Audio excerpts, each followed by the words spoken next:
On n'a pas de congère, donc déjà c'est pas mal, mais ça pourrait arriver. Donc moi je suis Marie-Aude Mathieu, je suis la directrice d'Aide Ravare qui vous accueille aujourd'hui. On est partenaire du dispositif Aviso dont on va pas mal vous parler tout au long de la matinée et dont on a la fine équipe avec nous, enfin une partie, il nous en manque encore un petit peu.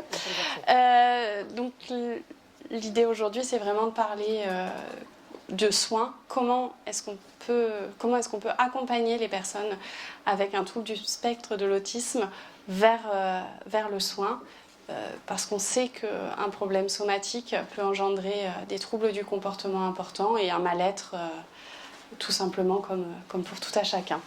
Alors bonjour, je ne sais pas si vous m'entendez, je crois qu'il faut que je mette le micro comme ça va. Donc je suis le médecin coordonnateur des Handiconsultes. Comment c'est arrivé? Parce que... Non, ça va pas? Si, non, c'est le comment c'est arrivé. Comment c'est arrivé? Pourquoi je suis là derrière cette table? Parce que j'ai travaillé depuis 2008 au sein d'Aide Ravare à l'IME, qui accueille donc les enfants de 4 à 20 ans. Ensuite, il y a eu une masse qui s'est ouverte à Cuers, la masse La Goélette, dont j'ai fait partie aussi jusqu'à la semaine dernière. Et du coup, je me consacre actuellement aux Handiconsultes, en plus du cabinet libéral que j'ai sur la Seine. Bon, ça c'est pour mon petit CV. Juste pour vous dire que quand on était à l'IME, début de l'IME, et puis même les années qui ont suivi, on a été... touchés, on ne savait pas comment faire pour certains résidents, certains enfants qui avaient des troubles de comportement, à qui on avait fait quand même pas mal de choses sur le plan physique, somatique, dentaire, etc. Et malgré tout, les troubles de comportement persistaient, malgré le changement de traitement psychotrope. Du coup, est arrivé dans l'esprit des gens qui avaient eu des consultations à Étampes, des consultations dédiées au handicap, avec une prise en charge globale. Alors on voyait ça un peu comme le Graal, et on s'est dit on va envoyer nos enfants difficiles là-bas, et ils vont tout résoudre, et ils vont revenir parfaitement bien.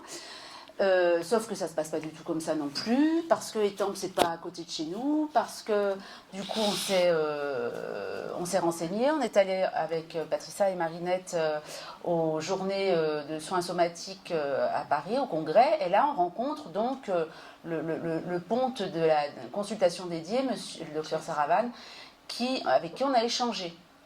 Et du coup, l'année d'après, Cécile Guilbert, une autre infirmière, est allée aussi à la formation et est revenue en disant il faut à tout prix que nous aussi, dans le Var, on ait des consultations dédiées plutôt que d'aller courir la moitié de la France, sachant qu'à Niort, ça se passe très bien, à Annecy aussi, dans l'Hérault, c'est parfait.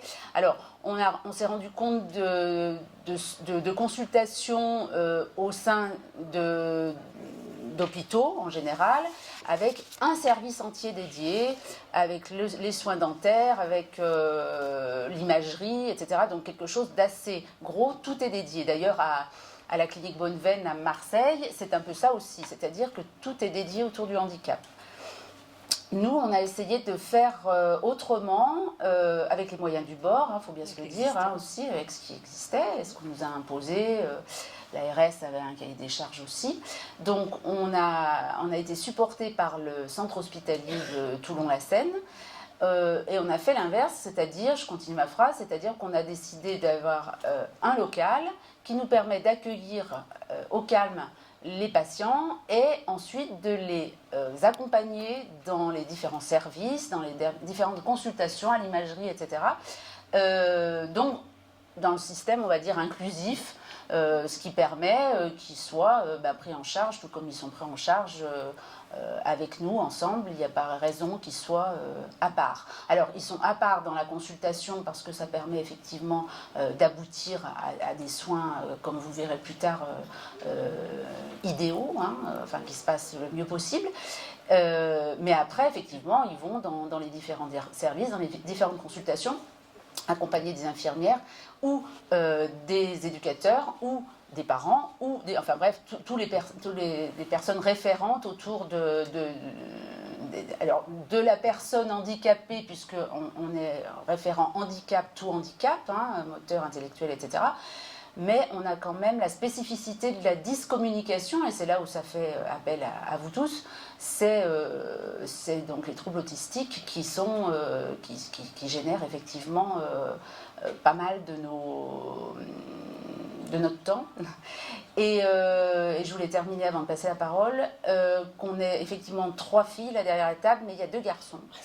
Presque la parité. Il y a un dentiste et il y a un psychiatre, donc eux qui nous aident énormément. J'allais dire, c'est même pas de l'aide, ils sont carrément, voilà, ils sont carrément partie prenante et très, très investis malgré leur mini-temps d'intervention, mais qui est pris d'assaut, parce que les soins dentaires chez les autistes, c'est très important, vous le savez mieux que moi. Donc voilà, et puis Lionel Couquet, le psychiatre, qui est quand même référent autisme sur la région, j'allais dire même sur la région PACA. Voilà. Du coup, je vous fais un petit historique quand même de l'association qui est partenaire. Donc Adoravar est né en 2002. On va fêter les 20 ans cette année, le 4 juin à la Castille. Je fais ma pub en même temps. Vous êtes aussi invités. Il y a des petits flyers à côté des croissants. Donc c'est né sous l'impulsion de Didier Piaton, qui est amiral dans l'armée, qui avait une fille autiste, et Madame Pernis, qui va nous rejoindre d'une minute à l'autre, qui est notre présidente actuelle, et qui n'est pas là parce qu'elle a son fils actuellement à la maison et elle attend que la personne qui va s'en occuper arrive. Donc c'est vrai que c'est né parce qu'il y avait des difficultés pour trouver des solutions, comme vous pouvez peut-être en tant que famille en rencontrer encore aujourd'hui. Et ils ont décidé de monter leur association pour que leurs enfants soient pris en charge et accompagnés tout au long de leur vie, avec des méthodes d'éducation structurée qui étaient très peu répandues dans le Var à cette époque-là. C'est ainsi qu'est né l'IME en 2008, donc qui accueille aujourd'hui 25 enfants sur Toulon, plutôt Toulon-Ouest, et qui a eu en 2015 l'ouverture de l'UEMA, donc une unité maternelle vers le Morillon à l'école Camille Saint-Saëns, qui accueille 7 enfants. En 2015, grosse année 2015, il y a eu également l'agrément pour le service formation, donc qui nous permet aujourd'hui de faire des formations, je sais pas, on doit en avoir 5-6 par an au moins, autour de l'initiation à l'autisme, qui sont pour nos professionnels, mais aussi pour les familles, pour les professionnels de l'éducation nationale, beaucoup. Et cette année, on va aussi avoir des mairies, du personnel des mairies, des personnels du musée, ouais, de Toulon qui vont venir. Enfin voilà, on élargit notre cercle. Et c'est très très bien parce que ça permet aussi de faciliter l'accueil de ces publics dans tous ces lieux. La Masse La Goélette, fin 2015, a ouvert ses portes parce que les enfants de l'IME avaient grandi. Donc il fallait trouver des solutions pour ces enfants. Tous ne pouvaient pas partir, retourner à domicile ou avoir une vie autonome. Donc la Masse a ouvert en 2015 et accueille toujours 24 adultes avec des troubles relativement sévères, forcément, du spectre de l'autisme. 2017, après avoir créé des établissements, il fallait aussi créer du loisir. Donc Var Autisme Loisir est né. L'idée de Var Autisme Loisir, c'est de pouvoir, sur les temps de fermeture de l'IME, accueillir des enfants, mais aussi des adultes, et vraiment d'être comme un centre aéré avec un accompagnement renforcé plus. Aujourd'hui, on travaille en partenariat avec Solidum, et avec les aidants de Solidum qui interviennent dans le dispositif de Var Autisme Loisir. Et on va essayer de développer l'offre de loisirs là, dans les mois et les années à venir. On a pas mal de jolis projets dans les cartons. Et 2019, Aviso, on y est, ça y est, qui a été créé en lien avec le centre hospitalier et le CODES qui nous a beaucoup aidés pour cette journée et que je remercie vivement, elles sont là-bas. Et il y a aussi William qui n'est pas là aujourd'hui mais qui pour la technique a été d'une grande aide. Et c'est un beau projet. Alors 2019, on a tout de suite eu le Covid qui a un peu entravé le développement, mais on voit qu'il y a un réel besoin et on a aussi de jolis projets pour Aviso avec l'Urapeda qui est présent aujourd'hui où on va développer aussi le public pour que les personnes sourdes et malentendantes puissent aussi accéder à la consultation. Donc, on dira peut-être quelques mots tout à l'heure. Bonjour, je suis Ludivine, je suis l'infirmière coordinatrice du dispositif Handiconsulte 83 à Viso et donc il y a Patricia aussi qui est la deuxième infirmière. Et donc pour commencer à vous présenter un petit peu ce que c'est les soins, j'imagine que vous avez déjà peut-être aussi une expérience de ce côté-là. On a décidé de vous montrer une vidéo qui a permis, en tout cas aux professionnels présents à l'IME, de se rendre compte qu'il y avait vraiment besoin de créer ces handiconsultations. Voilà, donc on va voir cette vidéo. La vidéo est un peu dure. Hein. La vidéo est un peu dure et on réagira ensuite à cette vidéo et à vos questions. Je vais rebondir immédiatement là-dessus parce que c'est vrai que il y a tellement de choses à dire sur cette vidéo. La toute première, c'est que c'est dommage qu'on ne sache pas ce qu'a eu Alexis en fait. Hein, parce que... Aurore, elle le sait. Ah, alors Aurore, elle a la conclusion. Oui, voilà, d'accord. Alors voilà, c'était les dents de sagesse. Enfin, tout ça, ça me semble tellement évident avec tout ce qu'on a travaillé depuis des années, avec les infirmières des deux établissements qui ont été en fait, les deux établissements ont été notre terrain de jeu, si on peut dire, hein, parce que ça nous a donné cette expérience. C'est bien de les emmener dans des centres comme ça, mais ce qui est mieux, c'est que le médecin généraliste, c'est qu'on étaye les personnes soignantes qui sont autour de lui. On a l'impression de magie avec l'homéopathe. C'est pas tout à fait ça. Hein. Il y a la moitié des autistes à la masse chez qui ça ne fait strictement rien. Donc, pareil, pour mettre un masque là, vous avez vu qu'il y avait une contention quand même un petit peu sur Alexis. Il a quand même été vachement sanglé, ce qui est tout à fait normal. On fait aussi quelques contentions parfois. Mais rien que de mettre le masque sur le visage, Patricia est là pour dire que pendant 1 an et quelques, elle a mis un masque tous les jours à un des résidents de la masse, factice, après Marinette a pris le relais, ou toutes les deux, et c'était tous les jours, d'abord 1 seconde, puis 5, puis 20, puis 1 minute. Et effectivement, enfin, le jour de la prise de sang, il a tenu et encore. On a mis 2 ans. Voilà, 2 ans. Alors voilà. Alors c'est intéressant. Je vais passer la parole après à Marinette, mais c'est vrai que là, elle provoque toujours autant d'émotions cette vidéo parce qu'en fait, il faut revenir au basique. Hein. Là, je vois une pédopsychiatre qui est déroutée. C'est tout simplement l'observation. Et alors, il n'y a pas besoin d'être algologue, spécialiste de la douleur, ou ORL, enfin bref, il faut juste être généraliste et être attentif, être accompagner les bonnes personnes aussi, et bien souvent les voir dans le milieu. Je trouve que c'est ce qui est le plus intéressant, de les soigner à domicile. C'est bien aussi. Bon, après, c'est vrai que la médecine actuelle est un peu en déroute parce qu'on est de moins en moins.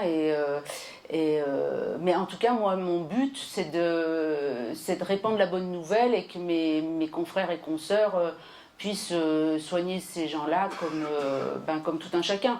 Alors, c'est les dyscommunicants dans leur ensemble. Hein. On a parlé de schizophrénie, mais on peut parler aussi d'Alzheimer, on peut parler d'enfants avant l'apprentissage du langage. Et puis j'ose dire un truc qui va peut-être vous choquer, mais on a la médecine éthologique vétérinaire qui nous a appris beaucoup de choses. Hein. On n'a pas attendu ce que les chevaux nous parlent pour les soigner. Donc en fait, c'est de l'observation. Et puis si on loupe la première fois, on va réussir la deuxième ou la troisième. C'est ce qu'on va appeler tout à l'heure la consultation blanche, c'est-à-dire qu'on fait comme Je suppose que M. Saravan fait la même chose. Les jumeaux sont arrivés la première fois, puis je pense qu'ils sont repartis aussi secs. Et puis après, la deuxième fois, ils se sont installés. La troisième fois, le soin a pu être fait. Donc nous, c'est ce qu'on peut faire effectivement à l'hôpital. C'est à Viso, ça permet ça en fait. Les handiconsultes, ça permet de prendre son temps. De prendre son temps et puis d'accepter l'échec. Voilà. Dans la consultation de ville, on peut faire la même chose. Hein. On peut faire les 20 minutes, on peut les consacrer à l'explication de soins. J'avoue que hier, j'ai fait un vaccin à une petite fille absolument pas dyscommunicante, mais qui avait la trouille, comme tous les petits-enfants jusqu'à 3 ans. Je l'avais déjà sensibilisée la première fois. Là, la deuxième fois, elle était préparée, elle avait pris son doudou, elle avait pris les renforçateurs. Je lui ai donné un certificat. Enfin, vous connaissez tout ça, c'est tout le soin, mais quel qu'il soit, j'allais dire que nous tous, on a besoin de ça aussi pour se faire soigner. On a des cas, mais tous les jours, je pense que Marinette, ce serait intéressant que tu interviennes, que vous interveniez, je l'ai toujours vous voyez, je ne sais pas pourquoi je tutoie aujourd'hui, notamment pour les derniers cas, peut-être la prise en charge de Juliette sur Aviso, et puis pourquoi pas le cas de Jérôme à l'hôpital aux urgences. Enfin, je sais pas, je vous dis ça, mais si vous avez d'autres idées... Je peux déjà rebondir sur le Néopa déjà. Voilà. Moi, je me présente, Marinette Damour, infirmière à la Masse-la-Goélette, depuis l'ouverture.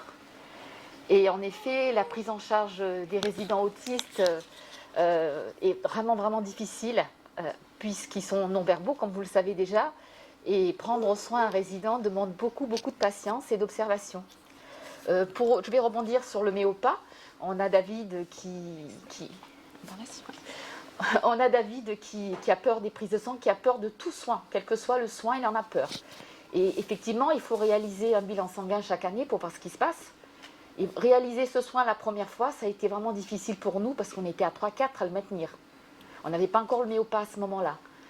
Et suite à cet échec, parce que c'est quand même un échec pour nous, on a quand même un échec dans le sens où on a réalisé ce soin dans la difficulté, et pour le résident et pour nous-mêmes, parce que c'est pas évident de faire une prise de sang par force, c'est pas évident.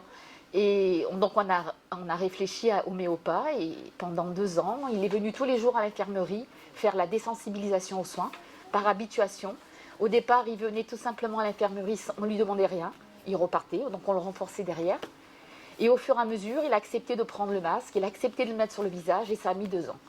Et aujourd'hui, on peut faire une prise de sang sans difficulté. Il a toujours peur, certes, mais il prend le masque sans problème, et il inhale le gaz, et on fait la prise de sang sans problème. Et pour lui, c'est rassurant, et pour nous aussi. Pour nous aussi, parce que c'est pas évident de voir quelqu'un qui s'oppose. Alors qu'on est là pour faire du bien, puis finalement, on fait du mal. On peut peut-être parler de la prise en charge de Juliette. Ah oui, Juliette aussi, un autiste non-verbal, mais qui a quand même une certaine compréhension, qui arrive quand même à dire ce qu'elle a, où elle a mal. Et dernièrement, on avait un retrait d'implant à faire. Un plan contraceptif. Voilà, un contraceptif, et puis faire un électrocardiogramme. Donc, on l'a préparé en amont avec les pictogrammes. On lui a montré où se trouve l'hôpital, qui sera là ce jour-là. Et ça, on l'a fait 15 jours, 3 semaines avant. Bon, Juliette, on a de la chance parce qu'elle se laisse faire quand même, malgré tout. Et l'électrocardiogramme s'est très bien passé, sans problème. Et le retrait d'implant, c'est quand même un soin invasif et douloureux. Mais le fait de l'avoir préparé en amont, de le rassurer pendant le soin, mais tout s'est bien passé sans problème. Et on est sortis de là ravis. Ravis. Alors, juste pour rebondir, c'est vrai que Juliette, elle a un très bon niveau de compréhension, et on a des déroulés de soins qu'on lui a présentés la veille, le jour même. Donc, elle 3 semaines avant. 3 semaines avant. Bon. Elle intègre très bien après la suite logique des soins. Elle se laisse très bien faire. Je me souviens une fois d'une prise en charge parce qu'elle était à l'IME avant d'être à la masse. Quand elle était plus jeune, j'étais seule et l'infirmière m'avait mis voir Juliette en consultation. Parfait. Il était midi, elle était à table, donc vraiment tout ce qui ne va pas. Et en fait, elle l'avait préparé exprès. Elle savait que pendant le repas, le médecin allait arriver, allait avec elle à l'infirmerie, allait lui faire un examen, tenez-vous bien, gynécologique. Et j'étais toute seule avec elle. J'avais été déjà un peu violentée par elle à la fois d'avant, donc j'étais pas du tout rassurée. Et en fait, ça s'est passé mais tout simplement être tout seul, parce qu'elle a tout appréhendé jusqu'au bout. Alors, les déroulés de soins, c'est des pictos, hein, c'est-à-dire mon visage, la position sur la table, les instruments que j'ai en main. Alors évidemment, il ne faut pas déroger à la règle, il ne faut pas changer l'ordre de soins, il ne faut pas changer d'instrument non plus. Mais alors après, on n'est pas non plus dans la rigidité totale, parce que c'est vrai qu'on s'est rendu compte qu'à force de faire ça, eh ben, on les rigidifie à un point, mais c'est quelque chose du coup. Là, on est en train de déshabituer à ce déroulé en mettant par exemple des points d'interrogation là pour un des résidents au milieu de son parcours, parce que sinon il accepte, mais alors rien du tout comme changement. C'est-à-dire que si par exemple on fait, Laurent est là pour le témoigner, si on fait un passage à la pompe à essence quand on va à la piscine, eh ben, c'est un coup d'éclat dans le camion. On est obligé de revenir de toute façon à la masse, parce qu'il a malheureusement fait du mal à tous ceux qui étaient dans le camion, et il a fallu rentrer dardard. Donc en fait, voilà, c'est un peu la limite du déroulé de soins. Ce qu'on peut dire aussi, c'est que on peut parler de Jérôme aussi, qui a eu une prise en charge malheureuse aux urgences. Il a fait une chute, puis une crise d'épilepsie, et il est épileptique. Et en fait, eh ben, aux urgences, ils ont vu ce qui est dit, c'est-à-dire l'autiste non-verbal. Ils ont quand même réussi à lui faire une radio pulmonaire, je ne sais pas pourquoi, mais bon, on a déjà une radio pulmonaire, et sur la radio, il y avait la fracture du bras qu'ils n'ont pas vu. Voilà. Donc il est resté 3 jours en trouble de comportement. La mère nous a avertis. Alors moi, c'est vrai que c'était compliqué parce que je suis en masse, hein, je ne suis pas à l'hôpital. Alors j'ai pas pu malheureusement discuter avec les médecins référents. Et en fait, elle l'a enlevé en signant une décharge. Elle l'a amené chez son médecin généraliste, qui a fait que constater la fracture, quoi, et du coup la prise en charge. Donc c'est pour vous dire, ça c'était il y a même pas un an et demi. Voilà. Donc on est toujours confronté à ce même sujet. Alors maintenant, c'est vrai qu'on a une coordination quand les infirmières vont à l'hôpital, en urgence, en général, l'urgentiste, et c'est ce qui s'est passé la dernière fois pour Shaima, ils m'ont téléphoné. Voilà, les médecins urgentistes m'ont téléphoné et on a discuté ensemble de la pathologie et de ce qu'il fallait faire. Et en général, c'est vrai qu'ils sont très démunis. Tout d'un coup, on a affaire à des étudiants en médecine première année, c'est-à-dire que je fais un bilan, je fais pas de bilan, je lui fais une prise de sang, je lui fais un EEG, je fais quoi, je la garde pas. Du coup, on essaye de les guider. Et nous, au sein du dispositif, on va essayer aussi d'essaimer la bonne nouvelle dans les différents... dans les différents... Elle est un peu plus... dans les différents services pour que du coup, on puisse, non pas nous, petit comité, mais que chacun à l'hôpital, chaque acteur de santé puisse avoir les bons gestes envers les dyscommunicants. Voilà, c'est pour ça qu'on va faire même des formations bientôt, très bientôt, après-demain, mardi. Voilà, on va former du personnel soignant pour qu'ils soient sensibilisés à ce genre de soins. Mais franchement, il n'y a pas de magie, il y a juste de la patience et de l'empathie. Et l'observation. Et de l'observation, voilà, c'est l'observation. Voilà, c'est ça. Alors, on a conçu... Ah ben non, zut. Alors, on a rechangé plein de fois, hein. J'ai essayé de m'adapter. Non, mais c'était tout à l'heure, vous avez vu l'iceberg. En fait, ça veut bien dire ce que ça veut dire. C'est-à-dire qu'on part de... Marinette a parlé de 3 semaines. Parfois, il nous faut plus pour arriver à l'objectif de soins. Voilà. Et puis, voilà, exactement. Donc, je trouve que ça, c'est très, très parlant parce que, par exemple, le cas de Juliette, c'est vrai que ça paraissait d'une simplicité enfantine. Juliette est arrivée, bim, on a fait le changement le parcours de soins était vraiment adapté. Oui, voilà. Et on n'a pas attendu, c'est ça qui est important. On arrive, on nous prend en charge et le soin se fait rapidement. Et ça ne génère pas de troubles de comportement du coup. Donc, et tout se passe bien. Tout se passe bien et on repart de là content. Mais effectivement, avant, il y a eu toute la préparation est à la masse, oui. Et nous aussi. On prend rendez-vous chez Aviso lorsqu'on a besoin d'un soin particulier, d'un examen particulier. On appelle donc les infirmières d'Aviso et on demande un rendez-vous particulier. À partir de là, elles font le nécessaire pour avoir un rendez-vous rapidement. On ne va pas nous donner un rendez-vous rapide parce qu'on ne passe pas devant tout le monde, mais malgré tout, on a un rendez-vous et lorsqu'on arrive sur place, on est accueilli, on n'attend pas, on ne nous regarde pas d'une drôle de façon déjà, parce que quand on arrive avec des autistes qui crient, qui courent dans tous les sens, on nous regarde bizarrement, parce que le regard des autres est toujours difficile. Et à partir de là, on est pris en charge rapidement. Tout se passe bien, on n'attend pas. Lors d'une consultation à l'hôpital avec un spécialiste, on attend dans la salle d'attente. L'autre jour, je suis partie voir un urologue avec Ludivine. On est arrivé à l'hôpital, on a attendu dans la salle d'attente, ce qui est normal, mais dès que le patient qui était avec le médecin est sorti, on est rentré directement, alors que ce n'était pas notre heure. On est rentré directement, il nous a vus rapidement et on a pu faire l'auscultation sans problème. Et ça, c'est vraiment important. C'est vraiment important de ne pas attendre et que ça se passe bien pour eux. C'est surtout pour eux, pas pour nous, parce qu'on est habitué à attendre, mais c'est pour eux. Pour eux, attendre dans une salle d'attente, le regard des autres, c'est très, très, très, très difficile. Et ça génère des troubles de comportement, forcément. J'ai l'expérience, une fois, on était à l'hôpital aux urgences d'hier, pour toujours David, et on passe l'accueil, les entrées, etc. Puis je sensibilise la secrétaire en lui disant c'est un patient autiste, il ne supporte pas l'attente. Est-ce qu'on peut nous prendre en charge rapidement ? Non.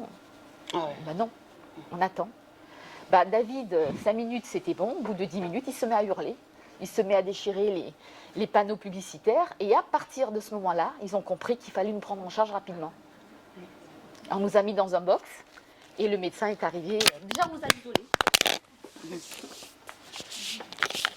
Déjà, on nous a isolés et ensuite, il est venu rapidement. On a pu faire l'examen sans problème. Voilà. Oui, c'est comme Stéphane. Oui, voilà, Stéphane, c'est pareil aussi. On a eu une prise en charge. Je crois que j'en ai un. Alors là, par contre, pareil, on avait bien préparé en amont. Et pareil, on s'est heurté à la cadre de santé qui nous a dit mettez-vous au fond, là-bas, dans une chambre. Ça s'est super mal passé. Franchement, la consultation aussi, moi, quand je l'avais emmené, c'était. Ouais, aussi, ouais. L'attente a été insupportable. Je suis sortie, pareil, une paire de fois. Alors attendez, c'est là où ça devient drôle. Donc toujours voir cette cadre de santé qui m'a dit vous croyez que vous êtes toute seule Je dis mais non, mais le problème c'est qu'on avait rendez-vous à 9h au bloc avec plusieurs spécialistes, il est 9h20, je suis très inquiète parce que si les spécialistes sont là à attendre et que nous on est au premier étage, moi j'aimerais vraiment descendre au bloc avec lui. Alors pourquoi le bloc ? Parce qu'en fait on a fait une anesthésie générale parce qu'il est inexaminable. Moi je l'ai examiné qu'à ce moment-là. Et j'ai pu l'examiner, on a pu faire une prise de sang, on a pu couper les ongles, on a pu faire le vaccin, on a pu faire une gastroscopie, on a pu soigner une dent. Donc je ne sais pas si vous vous rendez compte, mais ça c'est énorme. On a fait un électrocardiogramme. Donc c'était très important pour nous et on avait préparé ça mais des mois avant. Et capoté parce qu'il y a une nana, franchement ça a été vraiment insupportable. Voilà. Et en fait, Marinette, tout simplement Marinette, qu'est-ce qu'elle a fait ? Elle a envoyé Stéphane dans le couloir. Et Stéphane dans le couloir, ça a été juste magique. En fait, pourquoi on n'a pas pensé à ça dès le début ? Alors déjà, il était tout nu parce qu'il s'est déshabillé complètement. Il avait fait caca un peu partout, donc c'était super. Donc il est parti dans le chariot de soins. Il est rentré donc dans le fameux bureau de la nana suscitée. Et là, tout de suite, le bloc a été prévenu. Nous sommes descendus dans la seconde, voilà. Donc non, mais vous voyez, on en est là, quoi. C'est vraiment, il faut. On est des pestiférés, en fait. Il faut toujours nous mettre au fond, loin. Même si j'étais le médecin référent, alors là, j'ose dire que tout d'un coup, il faudrait quand même qu'il y ait une hiérarchie. On se dit, tiens, elle va peut-être... Bon, pas pire, pas mieux, je veux dire, moi j'étais là pour lui, voilà, sur le temps de la masse, je suis partie à l'hôpital pour ça. L'intérêt aussi de... Le méopathe, justement, pour Stéphane, ne fonctionne pas. Ah oui, voilà, c'est parce que voilà, le méopathe ne marche pas. Et... Alors, on parlait tout à l'heure des neuroleptiques, il ne faut pas en mettre, ou il en a eu pas mal. Attendez, nous, c'est pareil, on a des listes phénoménales de neuroleptiques, de psychotropes. Croyez pas qu'on a la magie. Ceux qui sont en institution sont souvent sédatés. Mais là-dessus, en fait, sur la sédation, c'est quand il y a en plus un trouble de comportement, c'est pour ça que Lionel Couquet, qui est avec moi et qui m'aide beaucoup là sur les prises en charge, on essaye... Alors, moi, j'ai le côté somatique, je règle le problème parfois à 50%, et lui règle l'autre partie du problème, qui est effectivement le problème développemental, psychiatrique, parce que malgré tout, il y a quand même un fond, hein, ce n'est pas c'est pas un masque l'autisme, hein, c'est une maladie à part entière avec des troubles de comportement, des troubles de la sensorialité aussi. On peut bien s'imaginer que Stéphane dans cette chambre-là, la lumière, l'inconnu, tout ça, ça l'a complètement paniqué, les bruits, les néons. Regardez-moi comme déjà, c'était un peu juste pour nous quatre l'intervenant ce matin de venir ici face à vous. Donc, et encore, on est verbal et on a un bon niveau de compréhension normalement. Et donc, on a du mal, hein, on transpire des mains et c'est compliqué. Donc eux évidemment, c'est pire. C'est pire de chez pire. Voilà. Non, je voulais juste terminer. Le projet de la masse, justement, c'est de réduire les psychotropes au travers de l'éducation. Donc au quotidien, les résidents autistes ont une éducation structurée. Et en 6 ans, on a pu quand même diminuer certains psychotropes chez certains résidents. Ça, c'est vraiment formidable. Voilà. Maintenant, on va vous présenter donc, les handiconsultes 83 à Viso qui sont donc, du coup présents sur l'hôpital Toulon, la Seine-sur-Mer et donc l'hôpital Georges Clemenceau et donc qui permettent un accès aux soins aux personnes en situation de handicap ayant des difficultés d'accès aux soins. Donc c'est une consultation dédiée.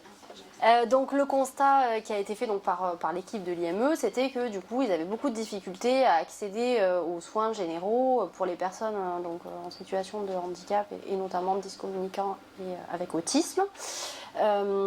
Et donc, fort de cet engagement et donc de la rencontre avec le docteur Saravan, comme l'a expliqué le docteur Pernaut, l'infirmière s'est dit il faut absolument donc, du coup, créer ces handiconsultes. Et il y a eu un appel à projet de l'ARS qui est sorti en 2018. Et donc, Ed Ravard s'en est saisi avec comme porteur de projet le CHITS. Et donc, est né en 2019 les handiconsultes 83. Donc le premier handiconsulte, il est dans le 74 et il est né en 2012.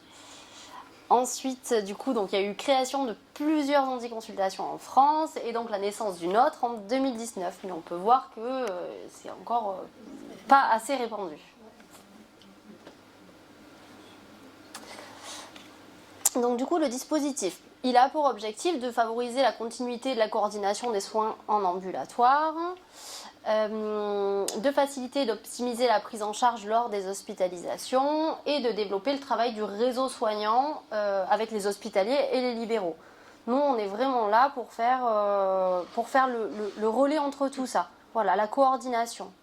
Ce qui se passe, c'est qu'on reçoit les appels donc, des familles ou des établissements de soins ou même des professionnels de santé qui sont en difficulté face à une problématique de soins et on est là pour y répondre.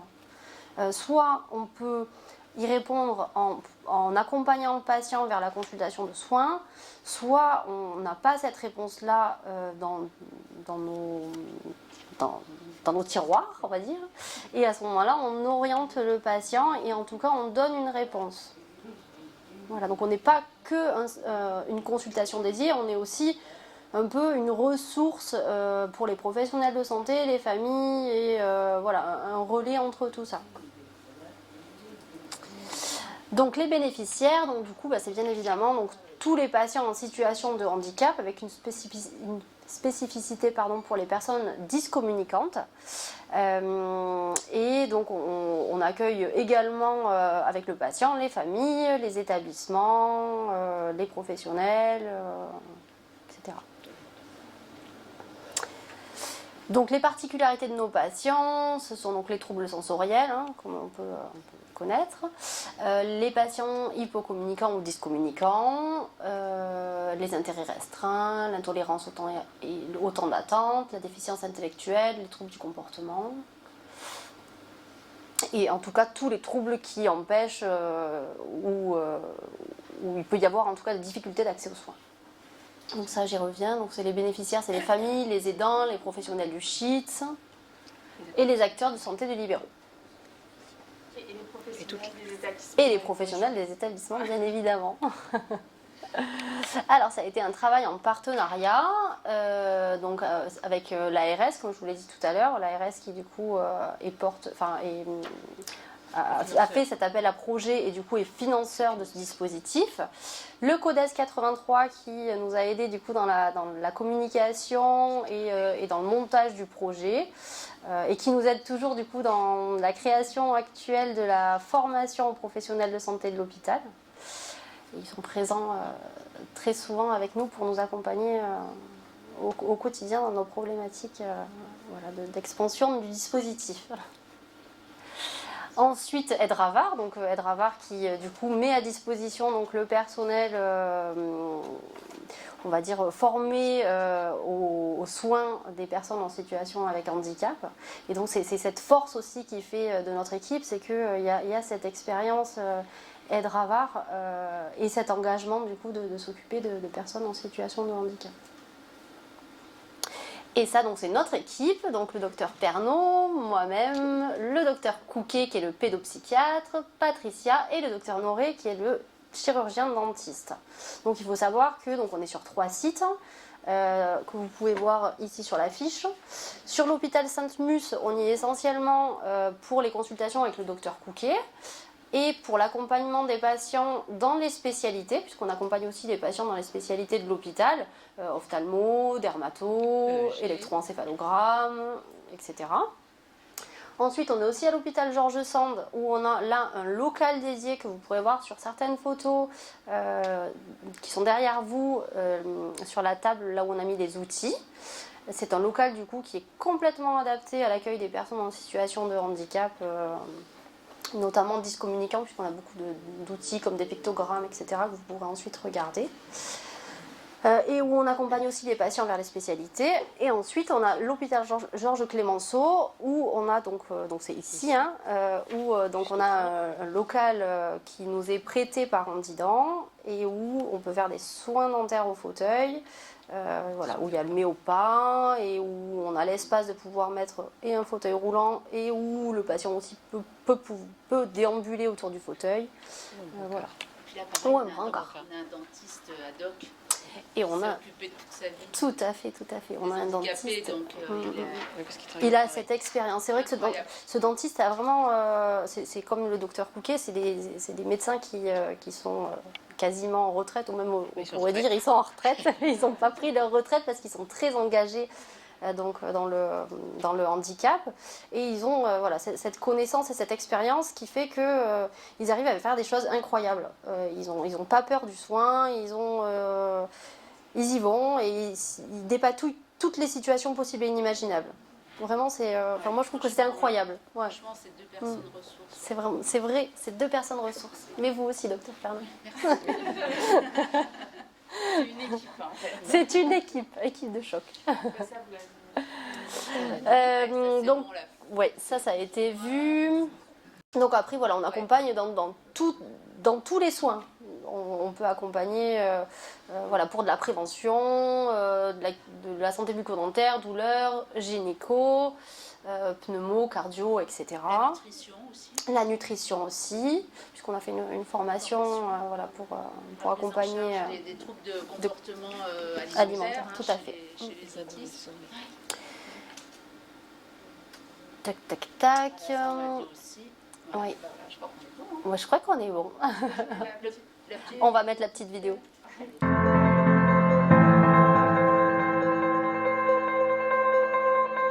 Les personnes en situation de handicap ont en France une espérance de vie plus faible que celle de la moyenne de la population. Ce constat s'explique par une organisation et une prise en charge des soins inadaptés à leurs besoins, ainsi qu'un trop faible accès à la prévention en santé. C'est dans ce contexte qu'est né le projet Aviso. Initié en 2019 par le Centre hospitalier intercommunal Toulon-la-Seine, il s'adresse à toute personne, enfants, adolescents et adultes, en situation de handicap et en difficulté d'accès aux soins. Pour en bénéficier, la prise de rendez-vous est obligatoire. Elle s'effectue par téléphone du lundi au vendredi. En cas d'absence, une boîte vocale et une adresse mail sont à votre disposition. Ce temps clé permet de repérer les besoins de la personne en situation de handicap ainsi que les demandes des aidants. Une fois les besoins identifiés, des outils sont mis en place afin de faciliter l'accès aux soins et amener vers plus d'autonomie. Ce dispositif vient tout particulièrement en aide aux personnes dyscommunicantes. L'équipe Aviso accompagne ensuite le parcours de la personne à travers un réseau de professionnels sensibilisés. Le dispositif est également un centre ressources et d'appui pour l'ensemble des acteurs concernés. Ce projet, financé par l'Agence régionale de santé PACA, est porté par le centre hospitalier intercommunal Toulon-la-Seine-sur-Mer en partenariat avec Edravar et le CODES 83. Quelques questions, qu'on prenne un petit temps de questions, après on fera une petite pause et après la pause on vous présentera les différents outils qui sont mis à disposition et dont une partie est présent aujourd'hui. Je ne sais pas s'il y a des questions.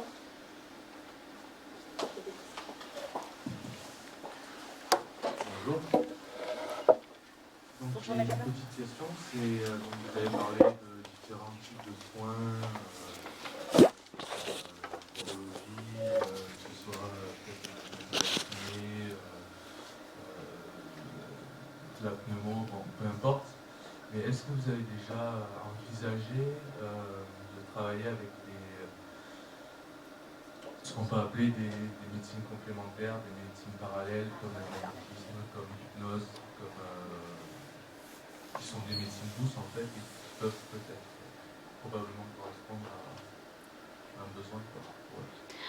Alors c'est une bonne question. On a effectivement, je me souviens au début de l'IME, on avait fait une formation en réflexologie plantaire d'une des infirmières. Je ne sais pas ce que ça avait donné ensuite. Le problème, c'est que plus le niveau de compréhension est bas, plus il y a de troubles de la sensorialité, moins on a accès malheureusement à leur façon de penser. Donc l'hypnose, on y a pensé, mais c'est pas possible. Alors si, ça va marcher pour un certain panel de personnes, bien sûr, mais malheureusement, si on n'a pas l'échange, la compréhension, la relaxation, en fait, on l'a par l'habituation aux soins et par la connaissance des personnes qui sont autour. Si la personne est en confiance, alors effectivement, tout est possible. Mais oui, c'est une excellente question. Sur la masse, on a de la kiné et on a une ostéo. Voilà, qui fait beaucoup de bien, donc on fait des... psychomote, oui, voilà. L'ostéo, on l'avait à une époque, on l'a plus, mais c'est vrai que c'était parfait aussi. Hein. Franchement, le contact du corps, on a essayé aussi de travailler dans une salle Snooze Hélène. Donc ça aussi, c'est une salle en fait qui a des... comment je pourrais décrire ça, il y a des outils sensoriels, voilà, effectivement, des couleurs, des coussins, des lumières, donc une fois par semaine, non, Marinette, vous emmenez encore voilà, vous emmenez quelques résidents dans ces salles pour les relaxer. Oui, tout à fait. Donc la salle Snooze Hélène, c'est vraiment un très très bel outil. Figurez-vous qu'il y en a un à l'hôpital de la Seine-sur-Mer qui est tombé en désuétude, cette salle, parce qu'elle n'est pas entretenue. Mais il y a plein d'outils dans cette salle, c'est vrai que ça, ce serait top. Parce que, je trouve qu'il y a une vraie présentation, moi à la base j'ai un pur sang rationnel, c'est-à-dire que j'ai fait une licence en activité physique adaptée à la santé en fac de sport à Toulon. Puis je suis rentré en kiné et c'est vrai que dans l'époque actuelle, on est très basé sur tout ce qui est rationalité, sur ce qui est perceptible, sur les études en fait proprement scientifiques. Sauf que je pense qu'au niveau, ce qui peut me permettre de l'unité de l'être humain, c'est que on ne peut pas tout voir, on ne peut pas tout expliquer. Et pour travailler en cabinet, après, j'ai fait une reconversion dans tout ce qui est justement magnétisme, dans tout ce qui est recrutement, des soins, on va dire, qui datent depuis longtemps. Et pour avoir eu la chance, parce que pour moi c'est une chance d'avoir reçu soit des autistes Asperger en cabinet, soit Eh oui, Asperger. des autistes qu'on catégorise selon la courbe de Gauss dans la tranche où ils ont un QI soi-disant faible, parce qu'ils ne peuvent pas certaines choses, ils ne savent pas s'habiller ou quoi. J'ai pu remarquer, que juste en mettant les mains et en ressentant en fait, ce qu'on appelle l'énergie, alors il y a plusieurs concepts, ça c'est quelque chose qu'on ne peut pas expliquer, mais qu'ils ont en fait une sensibilité vous l'avez très bien dit dans la présentation, qui est décuplée, mais une forme d'intelligence qui est encore plus importante, quoi. Et je pense que, je sais pas si, alors, il n'y a pas d'études qui peuvent prouver l'efficacité du magnétisme, même de la médiumnité, mais on a eu des résultats avec un compère qui est assez surprenant, et on n'a jamais eu de réaction exacerbée sur une table, justement, on faisait des soins, et justement ça les canalisait énormément. Alors, c'est intéressant ce que vous dites parce que j'ai un patient Asperger en cabinet. Pour ne pas citer, c'est le président d'Autisme PACA. Et il fait du magnétisme aussi. Et pendant le confinement, il a aidé, alors lui-même est Asperger, donc, et donc il a aidé par médiumisation, enfin bref, voilà, médiumité. D'accord. Certains soignants qui étaient en difficulté de soins pour prendre en charge les Covidés parce que c'était vraiment compliqué. Et il m'a même offert une séance comme ça de relaxation parce qu'il me trouvait tendue, tu m'étonnes. Donc voilà, donc non mais très bien de toute façon. Bon alors là malheureusement, bah, même s'il me dit que j'ai des traits autistiques, mais du coup oui, j'étais pas patiente. Hein, j'étais pas une patiente. Ça peut correspondre tout à fait à certains profils. Après, il y a la prise en charge. Qui va financer? Est-ce que ce sont les familles? La MDPH, on n'y compte pas. Voilà, déjà, oui. Je pensais à des associations, mise en place d'associations où justement on mettra en place des dons. En fait. C'est-à-dire que vous savez, si vous contactez. Ah ben on connaît bien parce qu'on est une association nous-mêmes. Autant vous dire qu'on en a contacté des financeurs. Voilà, justement, des financeurs pour mettre Ouais. en place ce type de... Ben, à la limite, on vous laisse avancer là-dessus, puis on viendra vers vous quand le projet sera ad hoc et on viendra vous solliciter avec grand plaisir. Ou même vous recruter aussi hein, de votre côté. Après, sur la masse, on a été contacté il y a pas très longtemps pour de la microkiné, pour faire un peu une expérimentation sur de la microkiné avec une espèce de protocole de recherche pour essayer de voir ce que ça peut donner sur les gens qu'on accueille à la masse. Donc, a priori, on est assez prenante pour faire un essai. De toute façon, c'est pas du tout intrusif, donc ça vaut le coup d'essayer si ça peut. Bien sûr, bien sûr. Aider les gens qu'on accueille. Puis soulager les équipes. Faut essayer. Ça leur fera pas de mal. Merci en tout cas, n'hésitez pas à nous donner vos contacts. Je crois qu'il y avait une question. Juste pour préciser, c'est vrai que c'est intéressant. Alors, nos actes de travail actuellement. Madame Carlis, présidente de l'association. Alors, on a des axes de travail, effectivement, c'est intéressant. Après, on a des axes de travail extrêmement prioritaires qui sont des soins de premier recours, comme les soins dentaires sous assez général, l'imagerie sous assez générale. Et là, vraiment, on se concentre vraiment sur ces axes-là, parce que c'est quand même quelque chose d'essentiel dans le diagnostic et les soins. Alors, c'est toujours intéressant d'avoir des médecines, entre guillemets, parallèles, hein, qui peuvent être des outils complémentaires. Mais, On a déjà du mal à faire la médecine traditionnelle, oui, c'est vrai. Bonjour, moi j'ai une question, donc toujours pour Aviso. Est-ce que ça peut aussi accompagner des personnes avec des situations de handicap moteur et qui peuvent avoir des troubles associés, bien entendu? On sait que l'accès aux soins pour les handicaps moteurs, je pense à la gynécologie, mais tout rentrer dans un appareil, un scanner, un IRM, tout ça, ça pose d'énormes problèmes. Est-ce que vous accompagnez aussi ce type de public? Tout à fait, tout à fait. C'est vraiment, Aviso a été conçu pour accompagner la totalité des handicaps et en fait faire l'adaptation. Ce qui se passe généralement, c'est que en fait, on reçoit l'appel et on tombe tout de suite sur une infirmière, donc, ou sur moi, ou sur Patricia, ou même sur le docteur Pernaut qui est avec nous voilà, 3 demi-journées par semaine. Et à ce moment-là, en fait, on prend en compte la problématique donc, de la personne qui appelle, la famille, le patient, l'établissement. Et ensuite, on va adapter. Par exemple, si vous me dites j'ai un patient en fauteuil roulant qui a besoin d'une consultation gynéco, Ok, ben on va prévoir cette journée-là, un temps dédié. Donc là, c'est le docteur Pernaut qui a une formation en gynécologie, donc du coup, qui fait les soins donc, dans notre local. S'il y a besoin de faire un déroulé de soins, on fait un déroulé de soins. On envoie les documents du type de Santé BD, donc, qui est un outil qu'on vous présentera après, donc, qui va permettre aux patients de pouvoir anticiper la consultation de soins, comment ça va se passer, etc.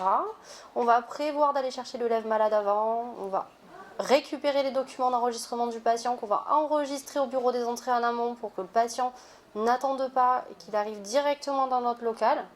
Et ensuite, on va pouvoir prendre le temps de recevoir la patiente avec l'accompagnant, hein, puisque nous, on n'exclut pas du tout l'accompagnant, au contraire, hein, on les inclut aux soins parce que vous êtes les premiers auprès des patients et vous êtes leur repère et leur pilier et ils ont absolument besoin de vous pour réussir ce soin.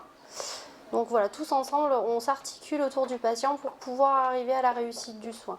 Voilà. Et du coup, j'ai encore une question. Dans un avenir proche ou lointain, est-ce que Aviso, j'imagine que vous allez former, parce qu'en fait le gros problème c'est ça, c'est de former tous les professionnels du champ du médical, du sanitaire au sens large. Est-ce que vous allez vers ça aussi, former les médecins, tous les soignants, et au-delà de ça, après peut-être imaginer une carte sur le département de tous les professionnels de santé qui sont formés. Alors, pour tous les types de handicap, ce serait top, ouais. Mais typiquement l'accueil de handicap psychique, toutes les particularités, est-ce que ça va dans ce sens-là aussi, Aviso ? Là, c'est un idéal, hein, c'est vrai. Prenez l'exemple juste du centre hospitalier spécialisé de Pierrefeu, où il y a très peu de somaticiens. Ils sont restés en galère pendant 1 an ou 2. Le médecin était absent, en arrêt maladie, non remplacé, etc. Ils ont une aile consacrée aux soins somatiques inutilisée, pas du tout utilisée.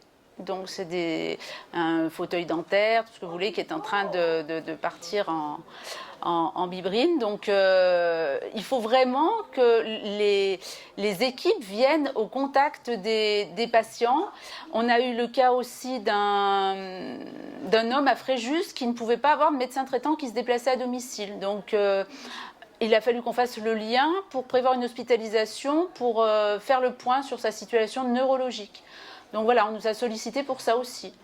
C'est-à-dire qu'il faut le maillage médical est compliqué hein, actuellement, il n'y a rien à faire. Hein, voilà, on y travaille. Il faudrait qu'on soit plein de mini-groupes comme nous en fait.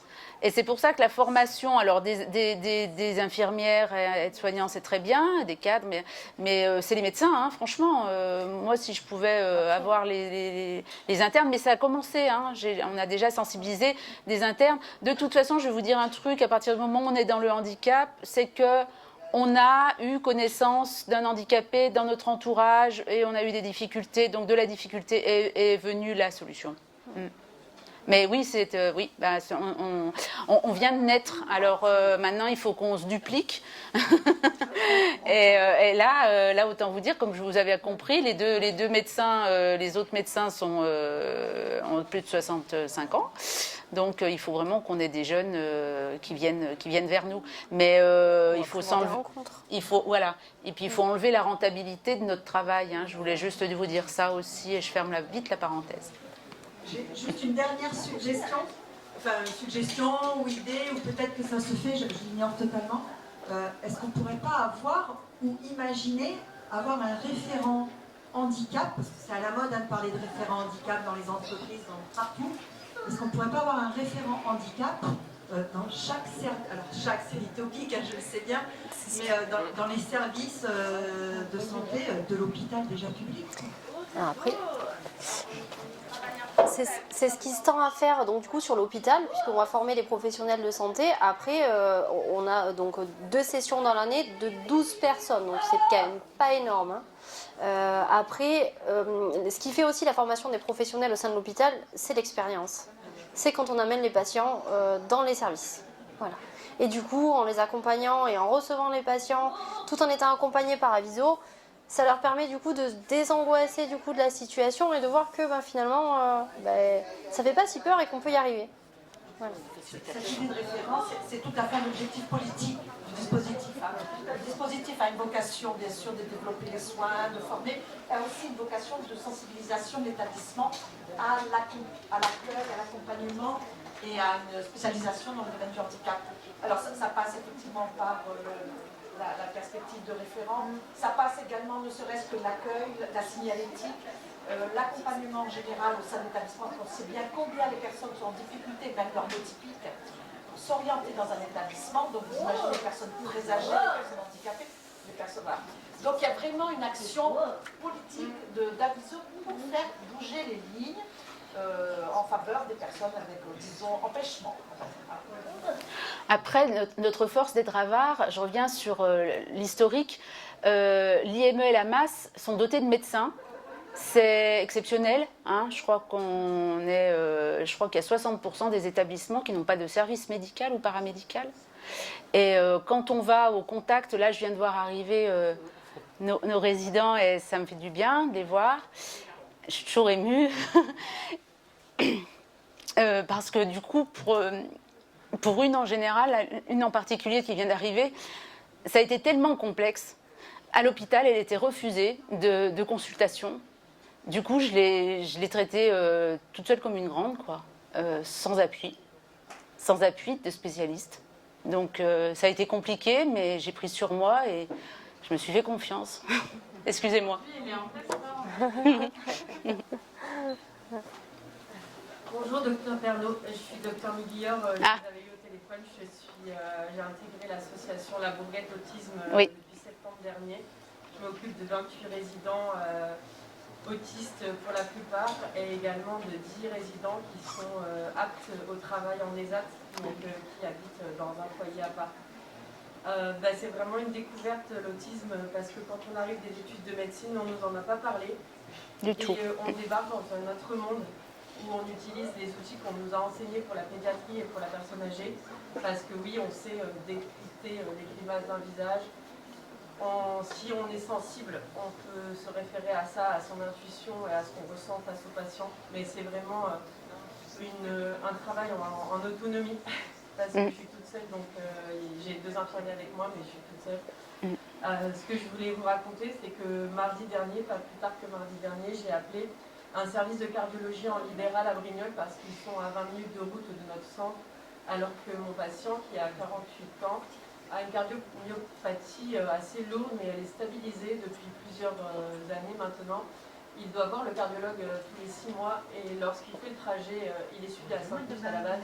Lorsqu'il fait le trajet en voiture, l'infirmière qui l'accompagne raconte qu'il peut ouvrir la portière de la voiture à 50 km/h ou mettre, une fois il a lancé la bouteille d'eau dans le volant, ça a bloqué le volant.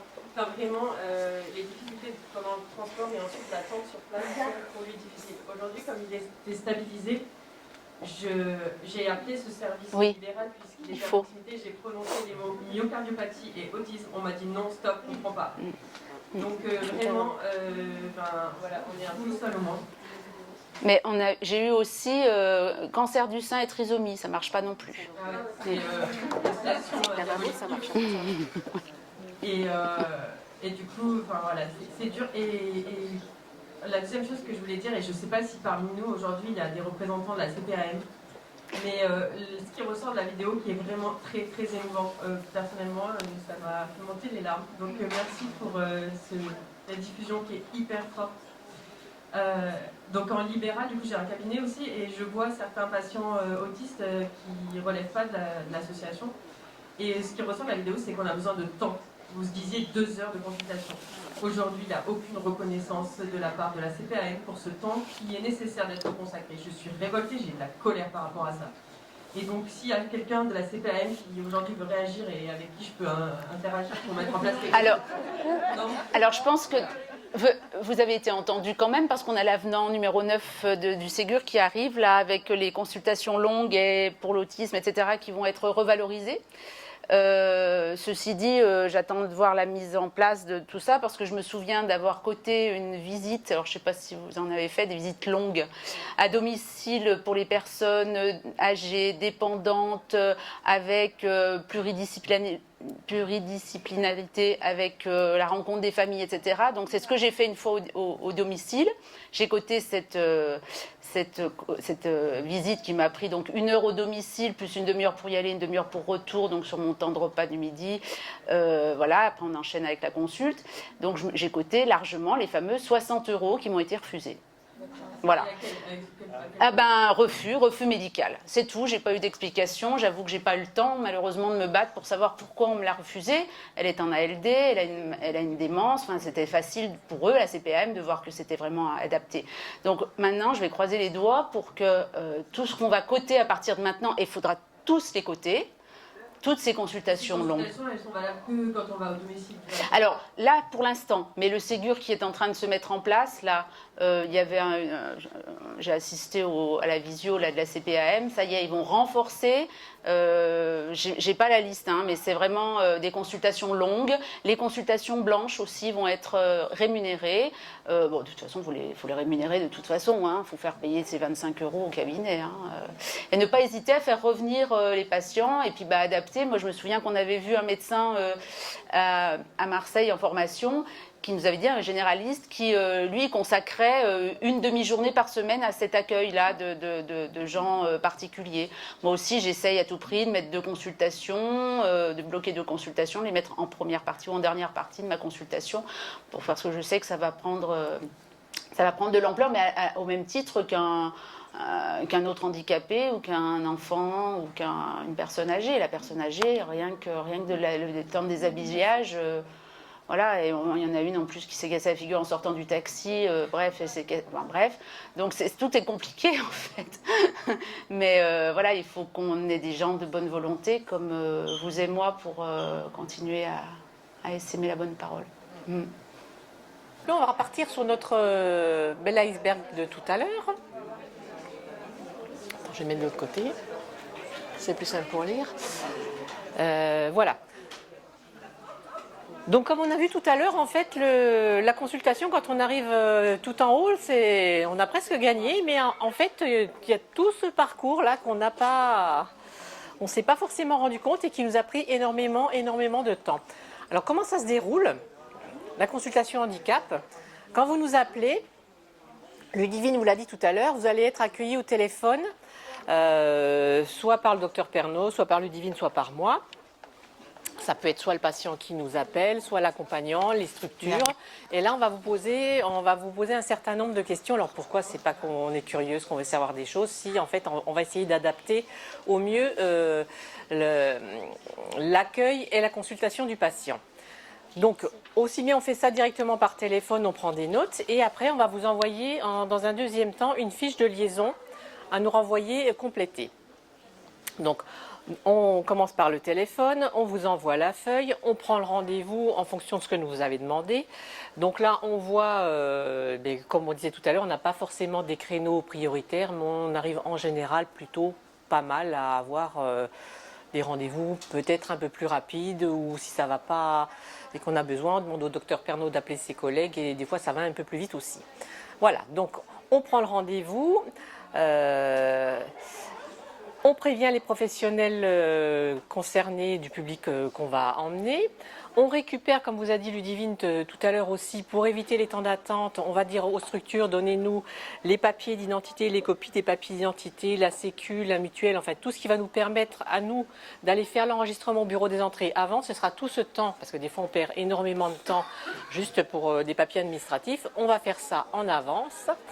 Si besoin, on aura discuté avec vous, vous aurez discuté aussi avec les médecins de la structure, le personnel soignant, les parents, toutes les personnes qu'il faut pour savoir si cette personne a besoin ou pas d'une prémédication. Il y a certaines personnes, on va pouvoir faire une consultation, un examen sans trop de choses en amont, et il y en a d'autres, ce ne sera pas du tout possible. Donc il faudra bien qu'on pense avoir tout ce côté-là, sinon on va peut-être arriver directement à un échec de soins. Donc en fait, on essaye de voir de façon plus complète la situation pour être sûr de rien oublier et de mettre toutes les chances de notre côté pour la première fois.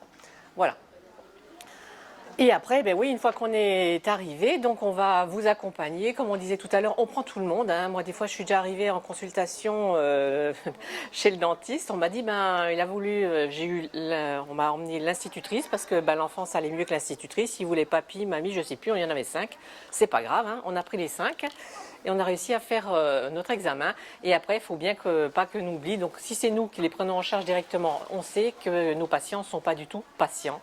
Ça, c'est le plus compliqué. Donc, la moindre chose, ça peut vite déraper. Donc, il faut qu'on anticipe tout ça.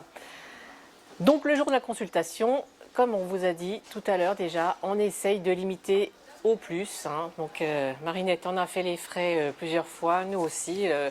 Le fameux jeune qu'elle a accompagné le jour de l'anesthésie générale avec le docteur Pernaut, en fait, moi, je l'avais emmené la première fois à l'hôpital de hier parce qu'avant de se retrouver au bloc, il faut qu'on les emmène, qu'ils aient la phobie de l'hôpital, des soins, de tout ce qu'on veut.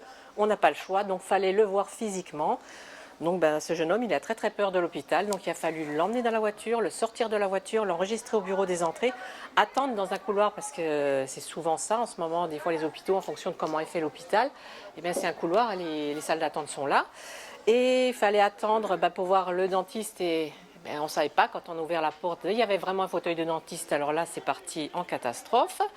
Et après, il fallait quand même voir l'anesthésiste. Et au final, comment ça a avancé? Parce que j'avais travaillé dans cet hôpital-là quelques années auparavant et qui m'a tout retourné le couloir en disant mais qu'est-ce que c'est que ça? Puis une de mes anciennes collègues me dit qu'est-ce que tu fais là? Je dis je voudrais juste qu'on me mette dans un coin, qu'on ne soit pas au milieu du couloir. Et là, on nous a mis dans une salle et après, ça a été plus vite. En 2 mots, j'explique la situation. J'ai dit, est-ce que je peux le remettre dans la voiture? Et on voit après, parce que de toute façon, on ne pouvait pas l'examiner, mais c'est médico-légal, il faut déplacer les personnes. Voilà, donc la première fois, c'était très compliqué. La deuxième fois, voilà. Et après, on essaye de s'adapter, on essaye de faire au mieux, mais c'est vrai que c'est compliqué. Mais voilà, de ce jour-là, on avait quand même... Ah, c'est passé où?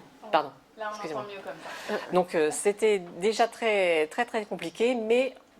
Finalement, après notre première entrée, on avait réussi à ce que les gens comprennent qu'il nous fallait plusieurs choses pendant une anesthésie générale. Voilà. Actuellement, on essaie de tendre aussi vers la télémédecine, les téléconsultations. Notamment, on a eu une patiente... Pardon. Viens vers moi. On a eu une patiente qui a eu besoin d'une anesthésie générale et où on a pu organiser avec le médecin anesthésiste une consultation en visio. Donc c'était quand même pas mal et ça a quand même facilité puisque c'était un patient qui était en structure. Alors non, c'était une visio simple et en fait c'était aussi une coordination avec le médecin de la structure. Voilà, ce qui a permis du coup que la patiente elle se soit pas déplacée, qu'il n'y ait pas eu de trouble du comportement. Voilà, ça a quand même facilité le parcours de soins. Oui, parce qu'on l'avait déjà eu avant. Ouais. Parce que cette fameuse patiente, en fait, la première fois, la structure a pris un rendez-vous et il voulait un avis gynéco, je crois, tout au départ. Non, enlever un implant. Et puis en remettre un. Donc pas de particularité, non, donc on prend, tout le monde vient. Et en fait, la personne, c'était pas du tout possible qu'elle arrive à l'hôpital. Donc on nous l'a emmenée, attachée les pieds, les mains, traînée dans le couloir. C'était compliqué. Quand on l'a vu arriver avec le docteur Pernaut, on s'est dit, mais c'est juste pas possible. On va pas pouvoir lui faire ça ni sous méopa. L'infirmier nous dit, de toute façon, le méopa, ça ne marche pas. Elle est prémédiquée, ça lui fait rien. Donc là, on n'avait pas d'autre choix que d'aller faire le soin sous anesthésie générale, mais on s'est dit là c'est pas possible qu'on la redéplace à Sainte-Mus pour qu'elle aille faire la consultation d'anesthésie parce que ça va faire pareil quoi. L'anesthésiste certes il a besoin de la voir réellement, mais c'est pas possible pour cette personne. Donc en négociant, on avait réussi à faire cette fameuse téléconsultation. Voilà. C'est ce qu'on tend actuellement de plus en plus. Hein. On essaye en tout cas. On essaye, c'est compliqué, mais on essaye. Voilà. Ensuite, la fiche de liaison pour les outils. Donc ensuite, je vous ai parlé de la fiche de liaison. Voilà. Donc comment ça se présente? D'un côté, on a l'identité de la personne concernée, avec tout un tas de renseignements, les domiciles, s'il est dans un établissement, comment il vit, s'il est sous tutelle, s'il a une curatelle, s'il a quelque chose, rien du tout, le nom du médecin traitant, le poids, la taille, les allergies, si on a un diagnostic de connu. On cherche à savoir aussi les antécédents médicaux, chirurgicaux, s'il y a des traitements en cours, si c'est le cas, on demande bien sûr l'ordonnance. Après, on a un deuxième côté avec le type de consultation qu'on demande. Qu'est-ce qu'on recherche? Le nom du médecin qui a demandé la consultation, le motif de la consultation ou l'examen. Et après, on cherche les spécificités des patients. Donc, le niveau de coopération, est-ce qu'il a besoin de prémédication? Est-ce qu'il faut prévoir une sédation consciente, oui ou non? Et surtout, en dessous, est-ce qu'il a déjà est déjà familiarisé ou pas? Parce qu'il faut savoir que certaines personnes, bon, je vais pouvoir peut-être leur proposer, on va réussir à leur proposer de mettre un masque. Il y en a certains, s'ils n'ont pas été familiarisés, ce ne sera même pas la peine qu'on essaye d'approcher un masque ou quoi que ce soit. Donc, en fait, voilà. On s'adapte au fur et à mesure. Ensuite, oui, on cherche à savoir pareil, est-ce qu'ils communiquent, est-ce qu'ils ne communiquent pas, s'il y a des choses qui les dérangent, est-ce que quand il y a trop de lumière, ça les dérange, est-ce que non, plutôt ils sont en recherche. En fait, pour s'adapter au mieux, pour essayer de faire au mieux la consultation, l'examen, dans les meilleures conditions possibles. Et à la fin, on a une troisième page aussi, où voilà, il y a l'autorisation de soins. Donc là, ce sera soit les parents, père, mère ou les tuteurs qui vont y répondre, oui, qui sont... Parce qu'en général, quand on est dans des structures, les résidents ne viennent pas forcément avec leurs représentants légaux. Donc les enfants, bien sûr, on nous les emmène avec les parents, mais autrement, il faut qu'on ait bien les accords des tuteurs légaux. Donc on a mis tout ça, on a essayé de résumer tout ça dans une petite feuille. Donc les gens nous les envoient avant et des fois c'est pas possible. Donc le jour de la consultation ils viennent avec, mais on leur rappelle bien de surtout pas oublier parce que s'il y a des choses à faire et qu'on n'a pas les documents, on va vite se retrouver bloqué. Ça nous permet d'anticiper la consultation. Alors ensuite, tac. Une petite santé BD. Ouais. Tu as expliqué ou pas? Donc ouais. Donc ensuite, nous, quand on vous parlait tout à l'heure, on fait des déroulés de soins. Donc des fois, on peut très bien avoir des personnes au téléphone, ne jamais les recevoir en consultation parce qu'ils vont être au fin fond du Var ou autre chose, et ce sera juste une maman, un établissement ou quelqu'un qui va nous appeler en disant je dois emmener mon enfant, par exemple, là, pendant le confinement. En fait, on a démarré à Viso, on s'est retrouvé vite bloqué parce qu'on n'avait pas le droit d'être à l'hôpital, mais on avait quand même gardé le standard téléphonique et on s'adaptait. Donc j'ai une maman qui me disait je dois emmener mon enfant faire un test PCR, mais je ne sais pas comment je vais faire, c'est la catastrophe. Alors je lui ai demandé où elle habitait, donc il avait l'habitude d'aller dans ce laboratoire-là. Donc je suis allée chercher sur internet des photos et j'ai essayé de lui faire le déroulé de soins comme nous on adapte à chaque personne. Je lui ai dit écoutez, je vais essayer de faire de mon mieux et vous verrez. J'ai dit si vous les connaissez, il faudrait aussi aller en amont expliquer à la personne qui va venir que ça va pouvoir prendre plus de temps.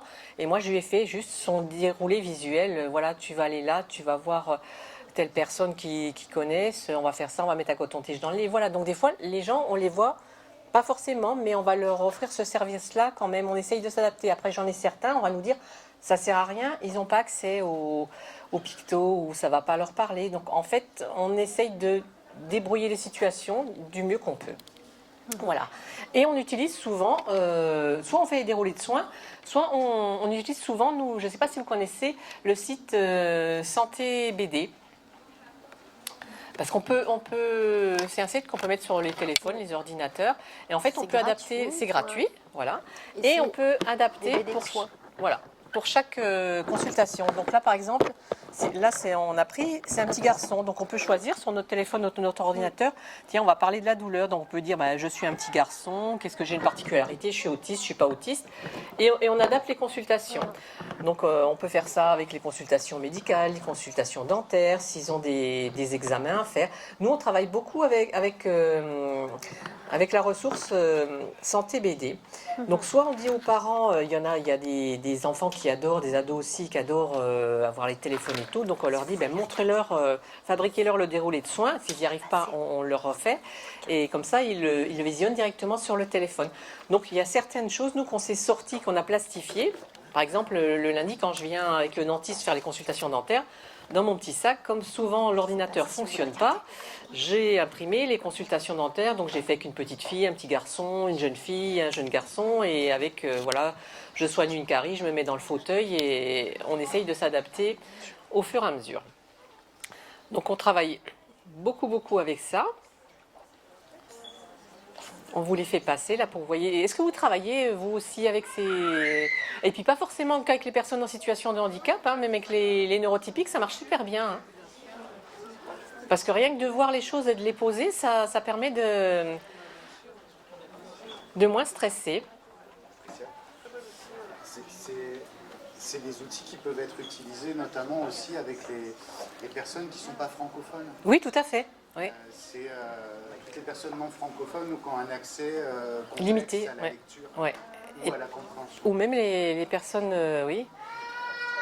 Nous, on l'utilise. Voilà, c'est ça, même avec des personnes voilà, étrangères, difficultés de compréhension. Oui, moi, en fait, c'est vrai qu'on se retrouve aussi des fois avec des personnes... pas forcément qui viennent à notre consultation, mais même, je pense que vous aussi, ça vous arrive, vous allez quelque part, vous tombez sur quelqu'un, soit qui ne parle pas français, soit... je sais que moi, ça aide bien, parce qu'on se débrouille d'une autre façon. Et voilà, il y a tout... Voilà. Voilà. Donc, je ne sais pas, nous, on a de la chance d'avoir été formés par Edravard, donc en fait... On ne se démoralise pas souvent, hein. On trouve toujours une solution, on ne parle pas la bonne langue, on ne se comprend pas, on ne s'entend pas, mais on va trouver, on va réussir à communiquer quand même. Hein. Donc voilà. Donc oui, vous utilisez vous ça ou non, vous ne connaissez pas? Donc en fait c'est super et c'est gratuit surtout. Donc voilà. Il n'y a pas longtemps, ouais, c'est tellement rare qu'il faut le dire. Hein. Et il n'y a pas longtemps en fait... L'organisme qui s'occupe de Santé BD nous a contactés pour, il y a certaines feuilles qu'ils font pour demander comment on l'utilise, qu'est-ce qu'on en pense. Ils ont fait un entretien avec les infirmières, un entretien avec les médecins. Voilà, donc ils cherchent à constamment améliorer les choses. Après, il n'y a pas tout actuellement. Hein. Voilà, il y a certains examens, c'est pas encore, les fiches ne sont pas encore créées, mais ça avance. Voilà. Et ensuite, on vous parlait aussi donc nos outils, donc le Méopa, comme on a vu sur la vidéo. Donc, en fonction de l'endroit où on est, ça a différents noms. Sur l'hôpital, ça s'appelle Antonox. Les masques ont différentes couleurs en fonction des tailles. On a notre petit animate que vous avez dû voir sur la table. En fait, c'est un petit bonhomme. On peut le transformer en bonhomme ou une bonne femme. Si on a besoin de lui mettre une perfusion, on va lui rajouter la perfusion. Si on a besoin de lui prendre la température, on va pouvoir lui mettre le thermomètre. On a tout un... Voilà, et s'il a un plâtre, on peut lui mettre un plâtre. Donc ça, on les a à disposition dans notre salle de consultation. Et en général, les consultants aiment bien s'en saisir. Et à côté, vous avez le fameux timer que beaucoup de personnes doivent connaître. Hein. Et en fait, visuellement, ça leur permet de se repérer. Ils voient, bon, voilà, j'ai encore du rouge, là, il faut que j'attende. Nous, on utilise beaucoup ça. Donc, en fonction, on a soit des tout petits, soit on en a des gros. On s'adapte à différentes situations. C'est sûr que si on doit se promener, on ne va pas se promener avec le gros qui fait 40 par 40. Hein, on va prendre le plus petit.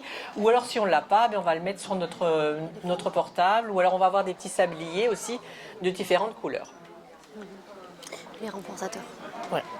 Après, très important aussi, la boîte de bonbons, je l'ai déplacée tout à l'heure, mais au début, on l'avait mis sur la table des outils parce qu'en fait, les renforçateurs, ça fait énormément partie de nos outils. Donc, il y en a certains, ça va être écouter de la musique, chanter, danser, et d'autres, ça va être alimentaire. Il y en a, mais voilà, je vais pouvoir réussir à faire quelque chose en négociant avec un morceau de bonbon. Donc, si vous saviez... On a déjà fait des choses avec une chips, on la coupe en 10 voilà, pour réussir, créer des expériences positives.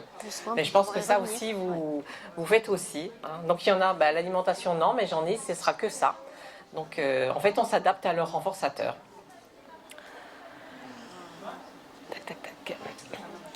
Donc oui. Il y a un autre outil à destination des professionnels de santé qui s'appelle également HandiConnect. Vous connaissez ça? HandiConnect, c'est un autre outil. Qui est créé par Coactis Santé. Et en fait, c'est un outil à destination des professionnels de santé sur la connaissance du handicap. Donc, il y a plein de fiches synthétiques et thématiques, effectivement, qui regroupent tous les handicaps et toutes les problématiques de soins que peuvent avoir les professionnels de santé. Type, je ne sais pas, je reçois un patient sourd. Qu'est-ce qu'il va falloir que je mette en place avec mon patient? Comment je vais pouvoir communiquer avec lui? Quels vont être les points de vigilance à avoir? Voilà, et ces petites fiches, donc elles peuvent être utilisées par les professionnels de santé ou même, nous disait donc la pédiatre qui est à la tête de Coactis Santé, qui a une petite fille qui est sourde, elle lui donne la fiche quand elle va à consultation. Donc elle se déplace avec sa fiche et elle va donner aux professionnels de santé la fiche « Je suis une patiente sourde ». Comme ça, le patient sait que la patiente elle a un handicap et qu'il y a des points de vigilance à avoir. Voilà, donc c'est vraiment un outil qui je trouve, est vraiment extra.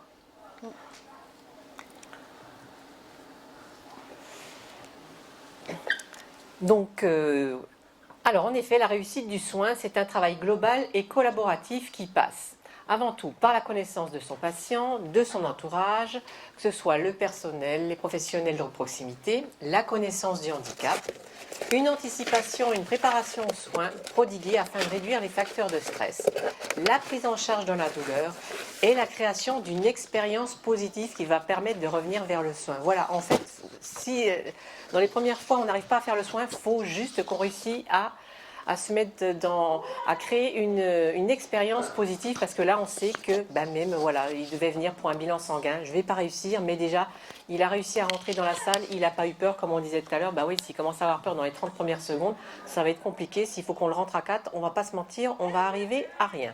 Donc des fois il faut tourner, faire différemment. Là, le lundi on consulte un peu plus loin que le dentiste. Des fois on arrive, ça hurle dans le couloir, bon c'est même pas le but, est-ce que je vais réussir à le mettre dans le fauteuil, c'est comment je vais réussir à le faire rentrer, qu'il n'ait pas peur, et il ouvrira la bouche, il ouvrira pas la bouche, mais déjà qu'il n'ait pas peur de nous, quoi. Donc en fait, moi je pense que Ludivine fait comme moi, on se met plus d'objectifs, voilà, on sait qu'on est là pour faire quelque chose, et après on voit, on s'adapte au fur et à mesure, et les personnes, comme elles sont dyscommunicantes, elles voient bien que si on n'est pas stressé, qu'on n'est plus décontracté, ça se passe mieux. Donc souvent, moi je suis agréablement surprise, on arrive à faire des choses, même des fois c'est mal engagé, et on arrive, voilà, la première fois que j'ai le dentiste, celui-ci qui est venu, je lui ai dit, il me dit, il faut que je fasse ça, il faut que je fasse ça. Je me suis dit, c'est pas gagné. Si, on a réussi à arracher là-dedans, à faire des choses. Alors que le début de la consultation, franchement, on se serait dit, même pas, on va aller dans le fauteuil. Si. Alors, je vous mens pas, des fois on est couché dans le fauteuil, ils nous font ouvrir la bouche. En fait, on s'adapte pour que ça aille au mieux. Voilà.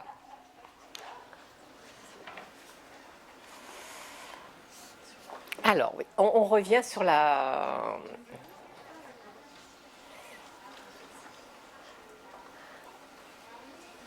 Oui, on vous a mis deux petites pages qui sont très très très importantes pour nous. En fait, on repart toujours là-dessus, nous.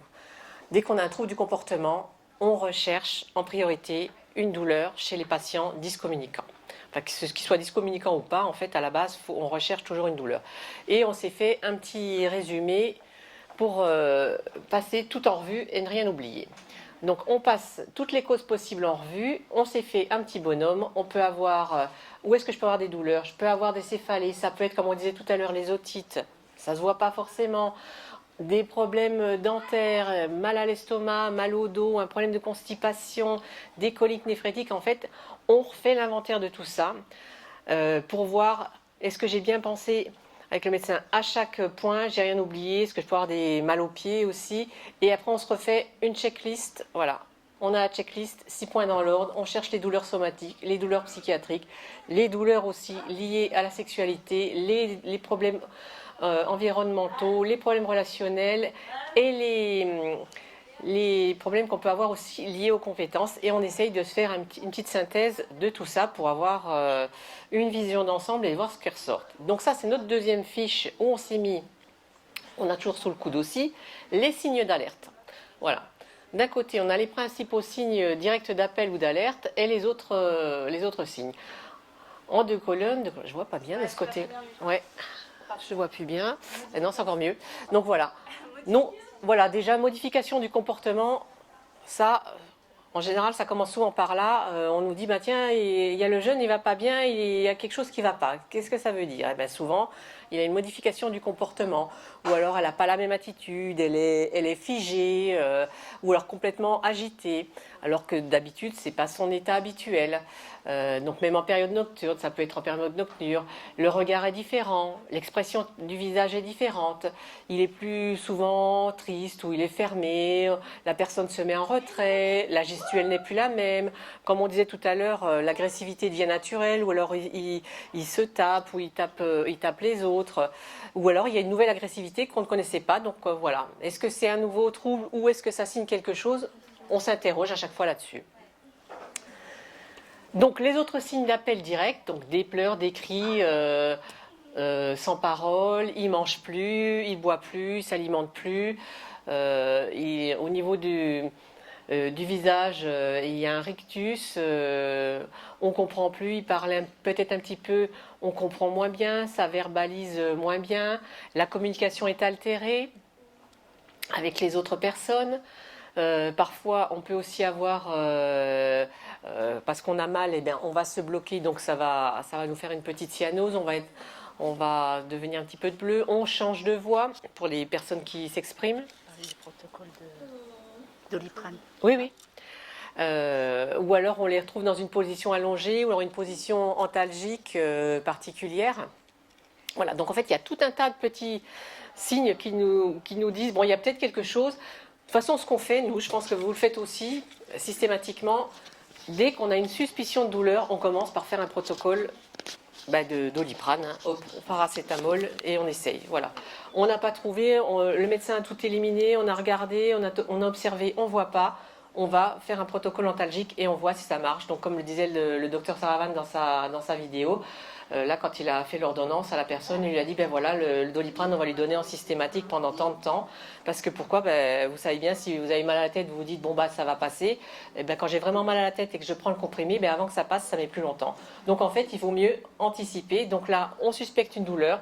Pendant tant de temps, on va se mettre en systématique les médicaments adaptés, le paracétamol, et on voit, ça fait quelque chose, bon bah tiens, il avait peut-être une douleur, ça fait rien, il faut peut-être que je cherche ailleurs. Mais on commence toujours par le protocole antidouleur. Anne, tu veux rajouter quelque chose? Non, c'était surtout ça qui était important. On a fini, non? Ça, on l'a dit. Voilà. Yes. Voilà. Avez-vous des questions? Ou pour échanger, ou... Il va y avoir la présentation du SAMSA, je crois. Voilà. C'est ça, on va peut-être faire la présentation du SAMSA, et puis comme ça, après, vous pouvez aussi poser, on finira avec toutes les questions. Très bien. Parfait. Bonjour. Donc l'idée là, c'était de vous présenter un petit peu un nouveau service qui s'appelle le SAMSA, que je vais décortiquer en termes de nom. Donc c'est un service d'accompagnement médico-social pour adultes handicapés. Ce SAMSA-là est né, enfin, c'est un tout petit bébé puisqu'il est né fin 2021, donc il est vraiment dans ses premiers pas.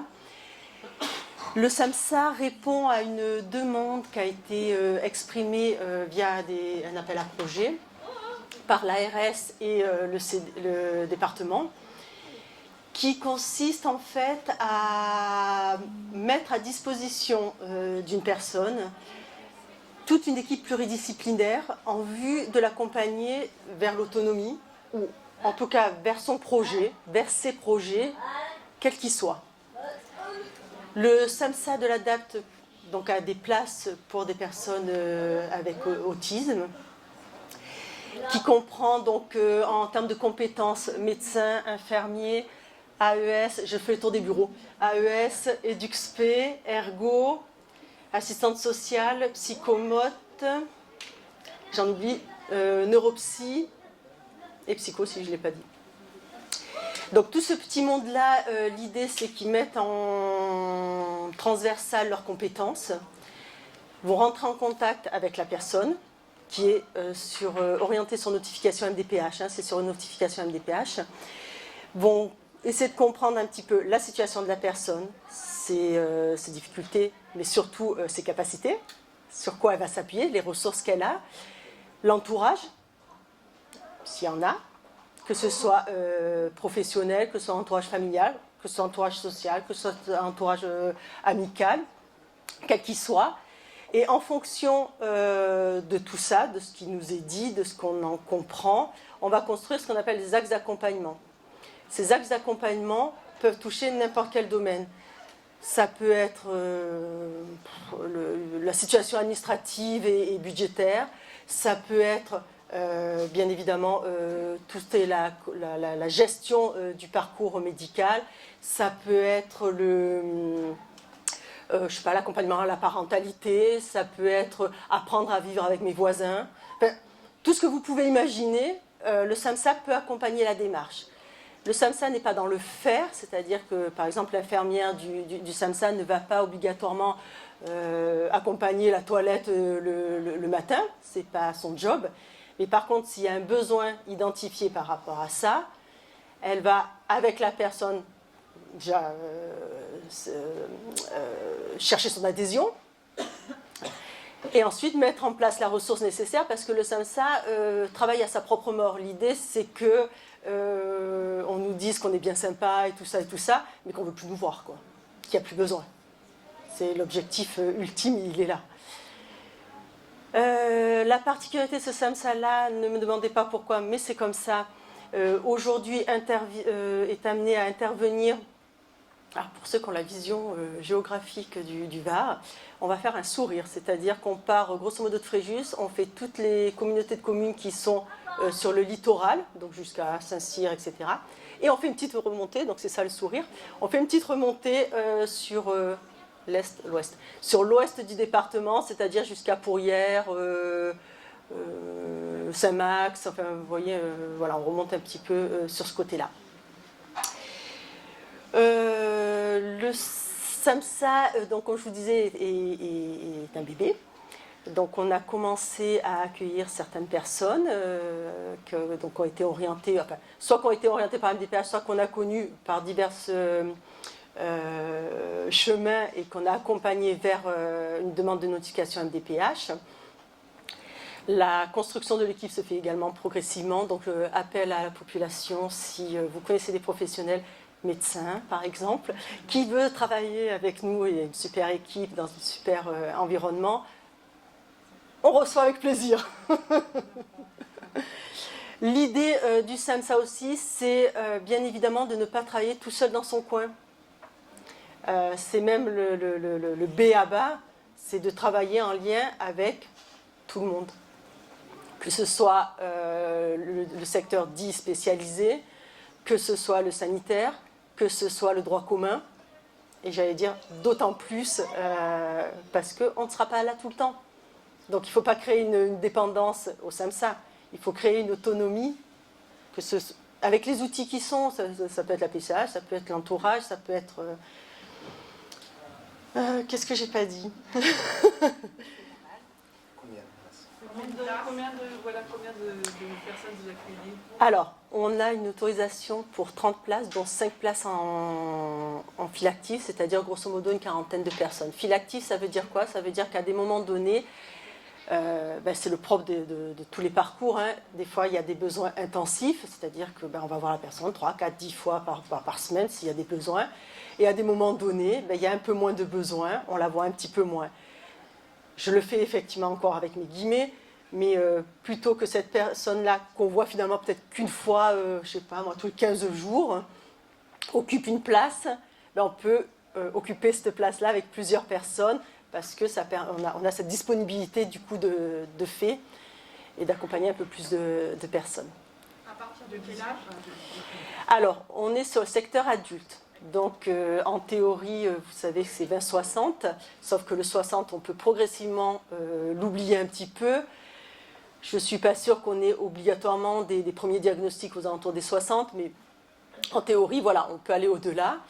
On a eu un accord non officiel, mais en tout cas un accord de principe de pouvoir démarrer en amont, c'est-à-dire à 18, voire 16 ans, s'il y avait une pertinence. L'idée étant toujours... Alors, au début, il va falloir qu'on argumente pourquoi on commence à 16 ans, pourquoi on commence à 17 ans. Il n'y a pas de frein. Vraiment, on est très à l'aise avec ça, avec que ce soit l'ARS ou le CD, ou le département.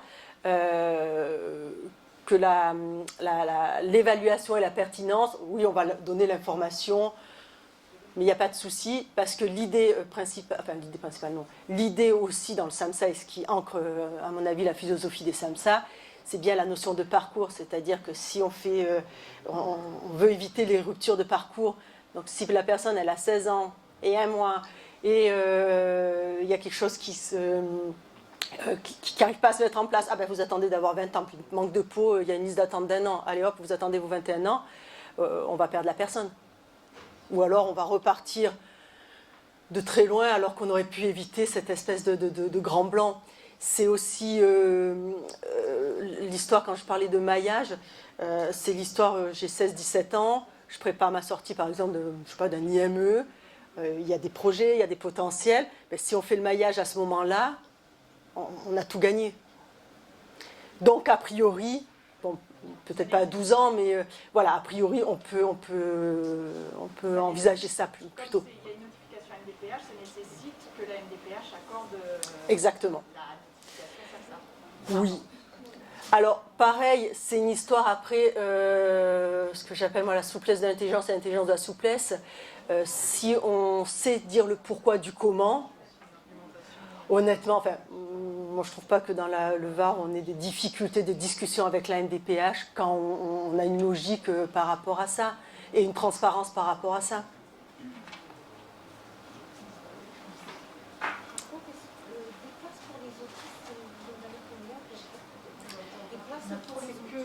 Alors en fait, effectivement, elle n'est pas fausse votre question. Notre SAMHSA a la particularité d'accueillir 2 types de publics, effectivement des personnes TC et des personnes TSA, mais à travers 2 équipes différentes.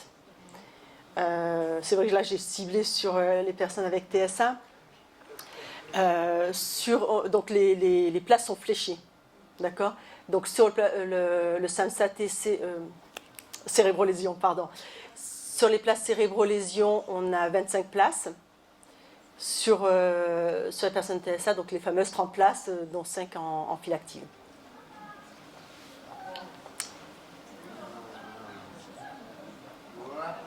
J'ai été super claire en fait. C'est ça. Alors la porte d'entrée, elle est très large, c'est-à-dire que après c'est une philosophie aussi qu'on a, que ce soit avec personne TSA ou personne TC ou personne tout court.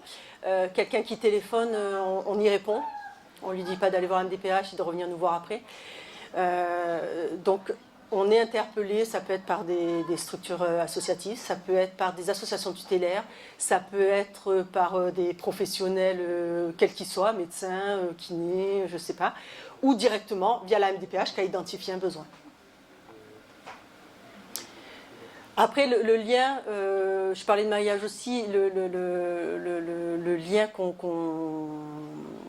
veut valoriser aussi, c'est la notion de plateforme. En très rapide, l'adapte à tout un pôle insertion, quand nous on dit insertion sociale, donc tout ce qui est SAMHSA, femmes, plateforme de répit pour les aidants, mais on a aussi un pôle d'insertion professionnelle. Et le maillage, il y a aussi à faire vers l'insertion professionnelle, que ce soit le SRP, les CFAS, que ce soit les dispositifs d'évaluation d'employabilité, etc. Ah, les sigles, aïe, aïe, aïe, malheur. ESRP, allons-y. Établissement et services de réadaptation professionnelle, c'était les anciens CRP. CFAS, c'est Centre de formation apprentis spécialisé, puisque c'est l'apprentissage entre guillemets classique, sauf qu'il y a une équipe MPS qui... médico-psychosocial, qui... C'est un jeu. Hein. Ouais, après je fais un quiz, ceci dit, vous faites vos moellins, mais... qui va essayer de faciliter et le côté pédagogique, mais aussi au niveau de l'employeur, pour que les choses se passent le mieux possible. Il y a une plateforme d'employabilité qu'on appelle Perspective Emploi, où là, c'est pas sur MDPH d'ailleurs, qui permet de faire une évaluation du réalisable, du réaliste d'un projet d'accès à la sphère professionnelle, indépendamment de quel métier, quoi. Donc l'idée, voilà, c'est toujours cette espèce de maillage en interne, entre guillemets, l'adapte. C'est facile parce que, voilà, on se connaît, on est sur la même plateforme, mais de façon beaucoup plus large, avec tout interlocuteur qui est... Donc on peut avoir aussi des demandes, je ne sais pas moi, récemment, une personne qui arrive sur la plateforme Perspective Emploi, qui effectivement a un TSA, et en préalable on se dit qu'il serait intéressant de faire un profil sensoriel, pour justement que la plateforme ne soit pas en difficulté dès le départ, et que le processus ne puisse pas se faire. Donc on va le faire en amont, et comme ça il arrive avec cet outil-là en plus au moment de ce dispositif-là. En fait, j'allais dire, c'est le bon sens près de chez nous, hein, comme le Crédit Agricole.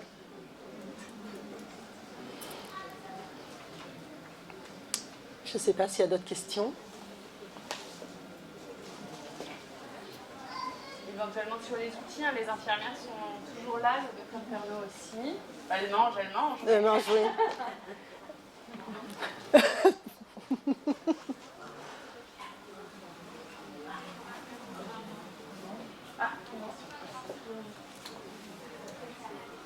Oui, concrètement, pour mettre en place par exemple du Méopa ou pour acquérir certains outils dans le petit bonhomme qu'on peut agrémenter de divers accessoires, comment on fait pour se rapprocher de qui, comment on peut organiser pour que nous, dans la structure associative, on puisse avoir ça au quotidien? Je ne suis pas sûre de comprendre la question. Comment on peut avoir les outils, comment on sait le connaître? Ouais, ça, alors là pour le coup, je pense que qui fait.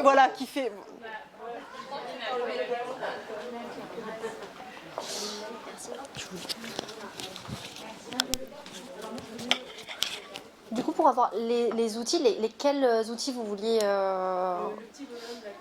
Le Animate sur Optoys. Optoys, oui. Essentiellement, c'est par là qu'on passe. Hein. Ouais. Sur le site Optoys, il y a pas mal de choses. Pour l'autisme en général. Oui, pour l'autisme en général. C'est vrai, les tapis de sol. Pardon H-O-P et plus loin, Toys. Ouais. C'est vraiment bien, ils ont... Beaucoup d'outils et de jouets sensoriels aussi, comme vous avez pu voir peut-être sur la table. Les bâtons, voilà. Après, il existe aussi la mallette Capas. C'est une mallette qui a été créée, si je ne me trompe pas, par un ESAT qui est sorti cette année, dont on ne s'est pas encore saisi, dont on va, je pense, se saisir d'ici peu. C'est une mallette d'habituation aux soins. Donc c'est une mallette de soins avec tous les outils donc de la consultation de soins où on va pouvoir jouer avec le patient. Me semble-t-il qu'il y a des déroulés aussi à l'intérieur et ça va permettre du coup d'habituer à certains soins. K-A-P-A-2-S. Et si vous cherchez des outils pédagogiques un peu plus larges sur la promotion de la santé ou la prévention, vous pouvez venir au centre ressources du COMES 83 qui est juste le bâtiment à côté, premier étage. Et vous pouvez emprunter gratuitement, c'est accessible à tous les professionnels. Emprunter des outils, venir chercher des dossiers, des affiches. Il faut qu'on en mette un, Madame Permis. Après, l'Urapéda me faisait remarquer, parce qu'il a une petite expérience de Ravard, que c'est vrai que c'est pas le tout d'avoir les outils, il faut savoir les utiliser et c'est aussi pour ça qu'on fait ces formations. Donc là, l'équipe va former l'hôpital, mais je pense qu'on va aussi, cette formation, si on a des demandes, la développer au sein de l'ADAPI. Je pense que ça peut de l'ADAPI. Ça, c'est mon ancien métier. C'est pas bien de Ravard. Parce que dans le centre de formation, on fait, je vous ai parlé en début de matinée de la formation un peu base de l'autisme, mais on est en train de réfléchir à faire tout un programme pour développer d'autres modules, pas uniquement les bases de l'autisme. Alors là, on a Aurore qui était là tout à l'heure, la neuropsychologue, qui a monté une formation sur les loisirs et comment les temps de loisirs. Donc comment est-ce qu'on s'occupe seul quand on est autiste, parce que c'est un vrai souci qu'on a nous sur les établissements et je pense qu'à domicile on a les mêmes problématiques, donc ça fait partie, voilà, on a plein de petits thèmes qu'on est en train de dérouler et c'est vrai qu'aujourd'hui je vois que le thème du soin a l'air de vraiment intéresser, donc à mon avis on va aussi développer ce type de formation et les ouvrir à tous. Les formations sont dispensées dans vos locaux ou bien vous pouvez venir sur site pour voir par exemple toutes les... On peut tout faire. Alors, notre seul souci, c'est qu'on n'est pas encore Calliope. Donc, pour l'instant, on ne peut pas se faire...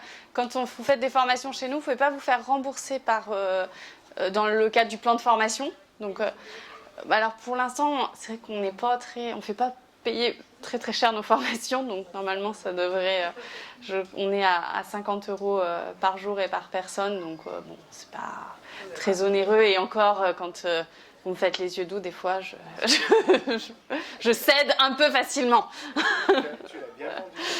Ben non, ça va venir.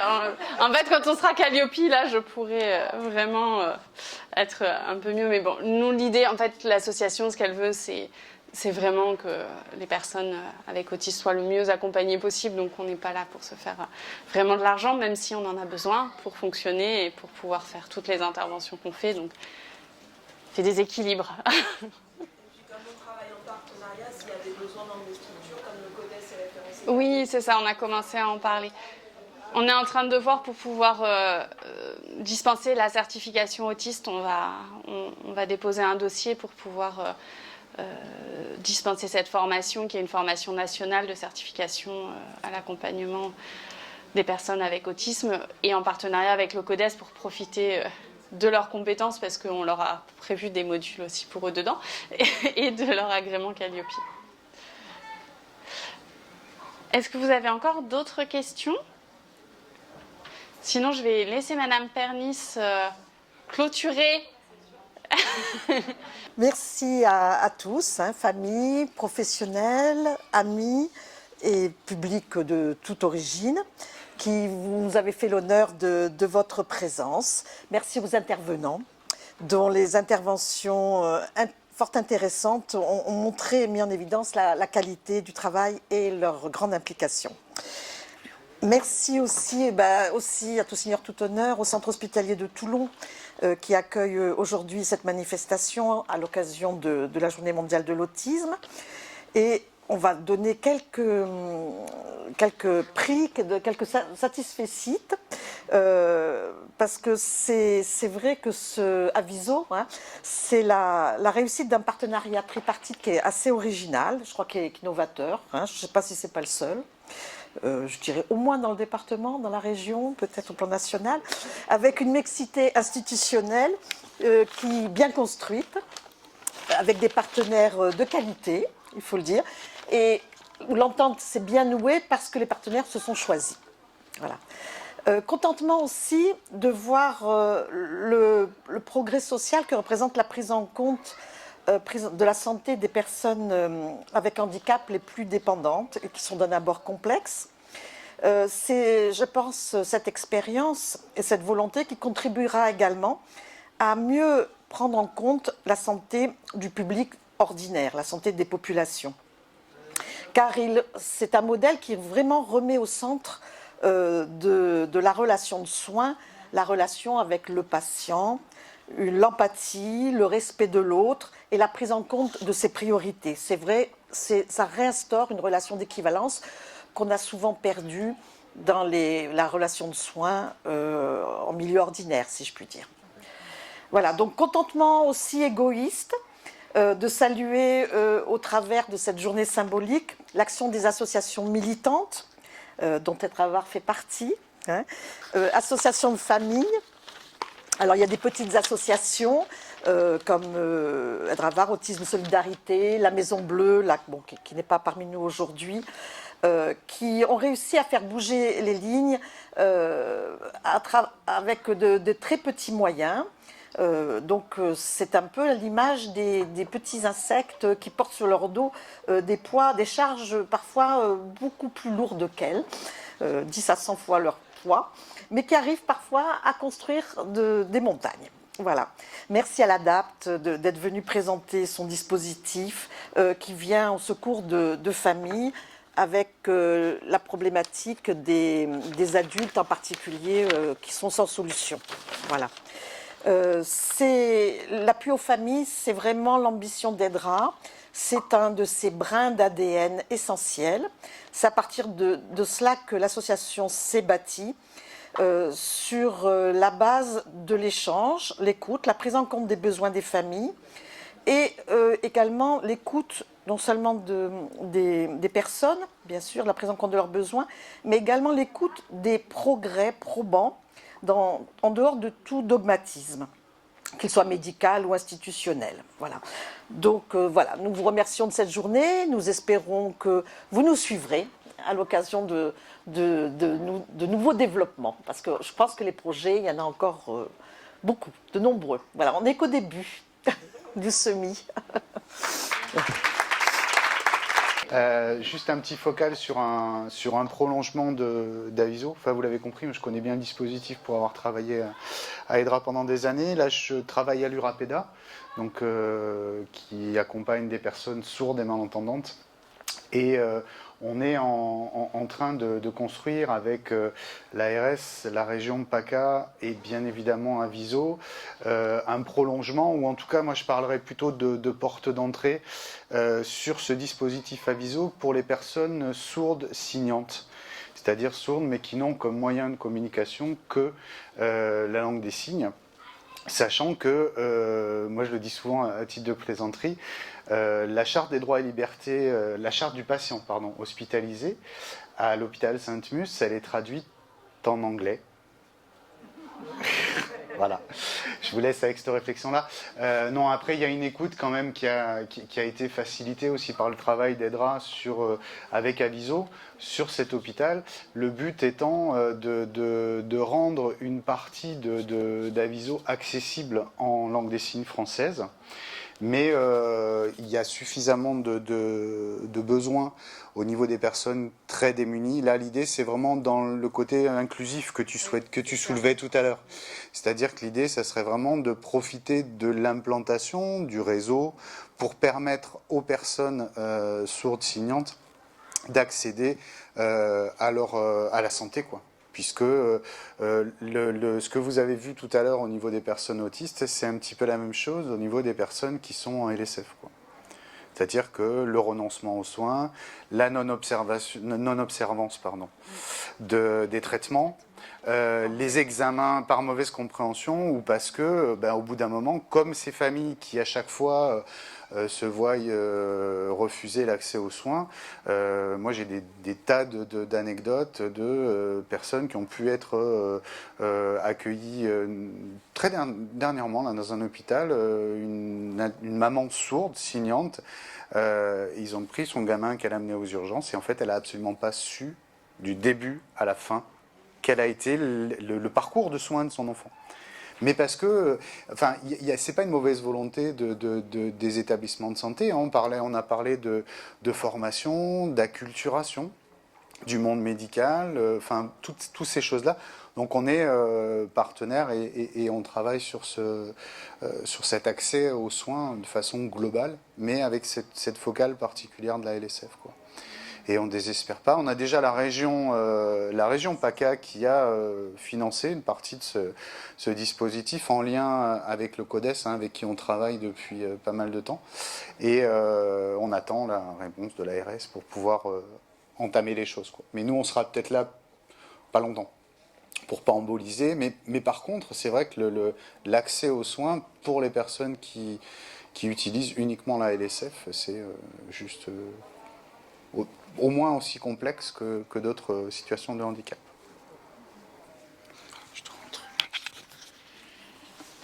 Oui, LSF, donc à terme on aura peut-être quelqu'un qui viendra traduire les consultations sur un temps dédié.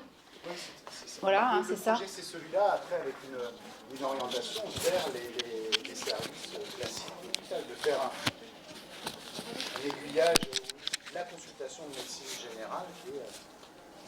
Oui. Bah, ça revient à la compréhension et à la communication. Et ça, on sait faire effectivement avec les outils, les pictos. Donc, on pourra déjà être un petit peu plus aidant que dans le droit commun, ça c'est sûr. Donc, on attend les prochains... On attend les sous. On attend les sous, et puis j'allais dire on attend les sourds aussi, parce que j'ai hâte d'en prendre en charge, pourquoi pas, hein, parce que c'est vrai que là on est en train de se dire, parce que moi ma file active elle est moindre que les dentaires, que le dentiste ou que le psychiatre, mais parce qu'on a catégorisé les dyscommunicants en psychiatrique et en, s'il a mal ça doit être les dents. Mais effectivement, là, petit à petit, on commence à aller vers le dépistage des cancers, par exemple, vers la gynéco. Ouais, ça, c'est vrai que c'est le parent pauvre. Hein.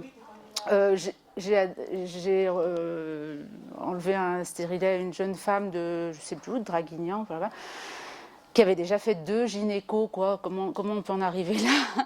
Surtout qu'on n'a rien fait de particulier, hein, juste fait le geste, et voilà, bref. Donc il faut l'accès aux soins tout le temps. Moi, en médecine libérale, je suis effarée du nombre de gens qui viennent me consulter pour rien, allez, je le dis. Et là, à l'inverse, eux, ils viennent pas vers moi, et c'est tellement dur de voir ça. Alors, s'ils viennent pas vers moi, il faudrait peut-être aller vers eux. Et c'est pour ça que je vous dis, il faut qu'il y ait un médecin généraliste efficient à Pierrefeu. Il faut un médecin généraliste efficient dans les établissements de soins. Pourquoi pas référent pour le local, pour tout ce qui est autour de l'établissement de soins, pour qu'on puisse avoir des coopérations entre nous. Ça, c'est évident. En plus, avec le Covid, on a vu qu'on pouvait faire de la télémédecine, on pouvait avoir de l'expertise téléphonique. On m'envoie des petites vidéos de patients sur les maisons, enfin sur les établissements, et du coup, on peut partager nos angoisses. Enfin, tout d'un coup, on est plus seul. Hein. C'est des petites lumières. Je ne sais plus qui demandait des références un petit peu partout. Ben voilà, il faudrait, et au sein de l'hôpital, et au sein du département, et au sein de la France, pour qu'on puisse avoir un endroit refuge, un phare. Voilà. Merci. Je vais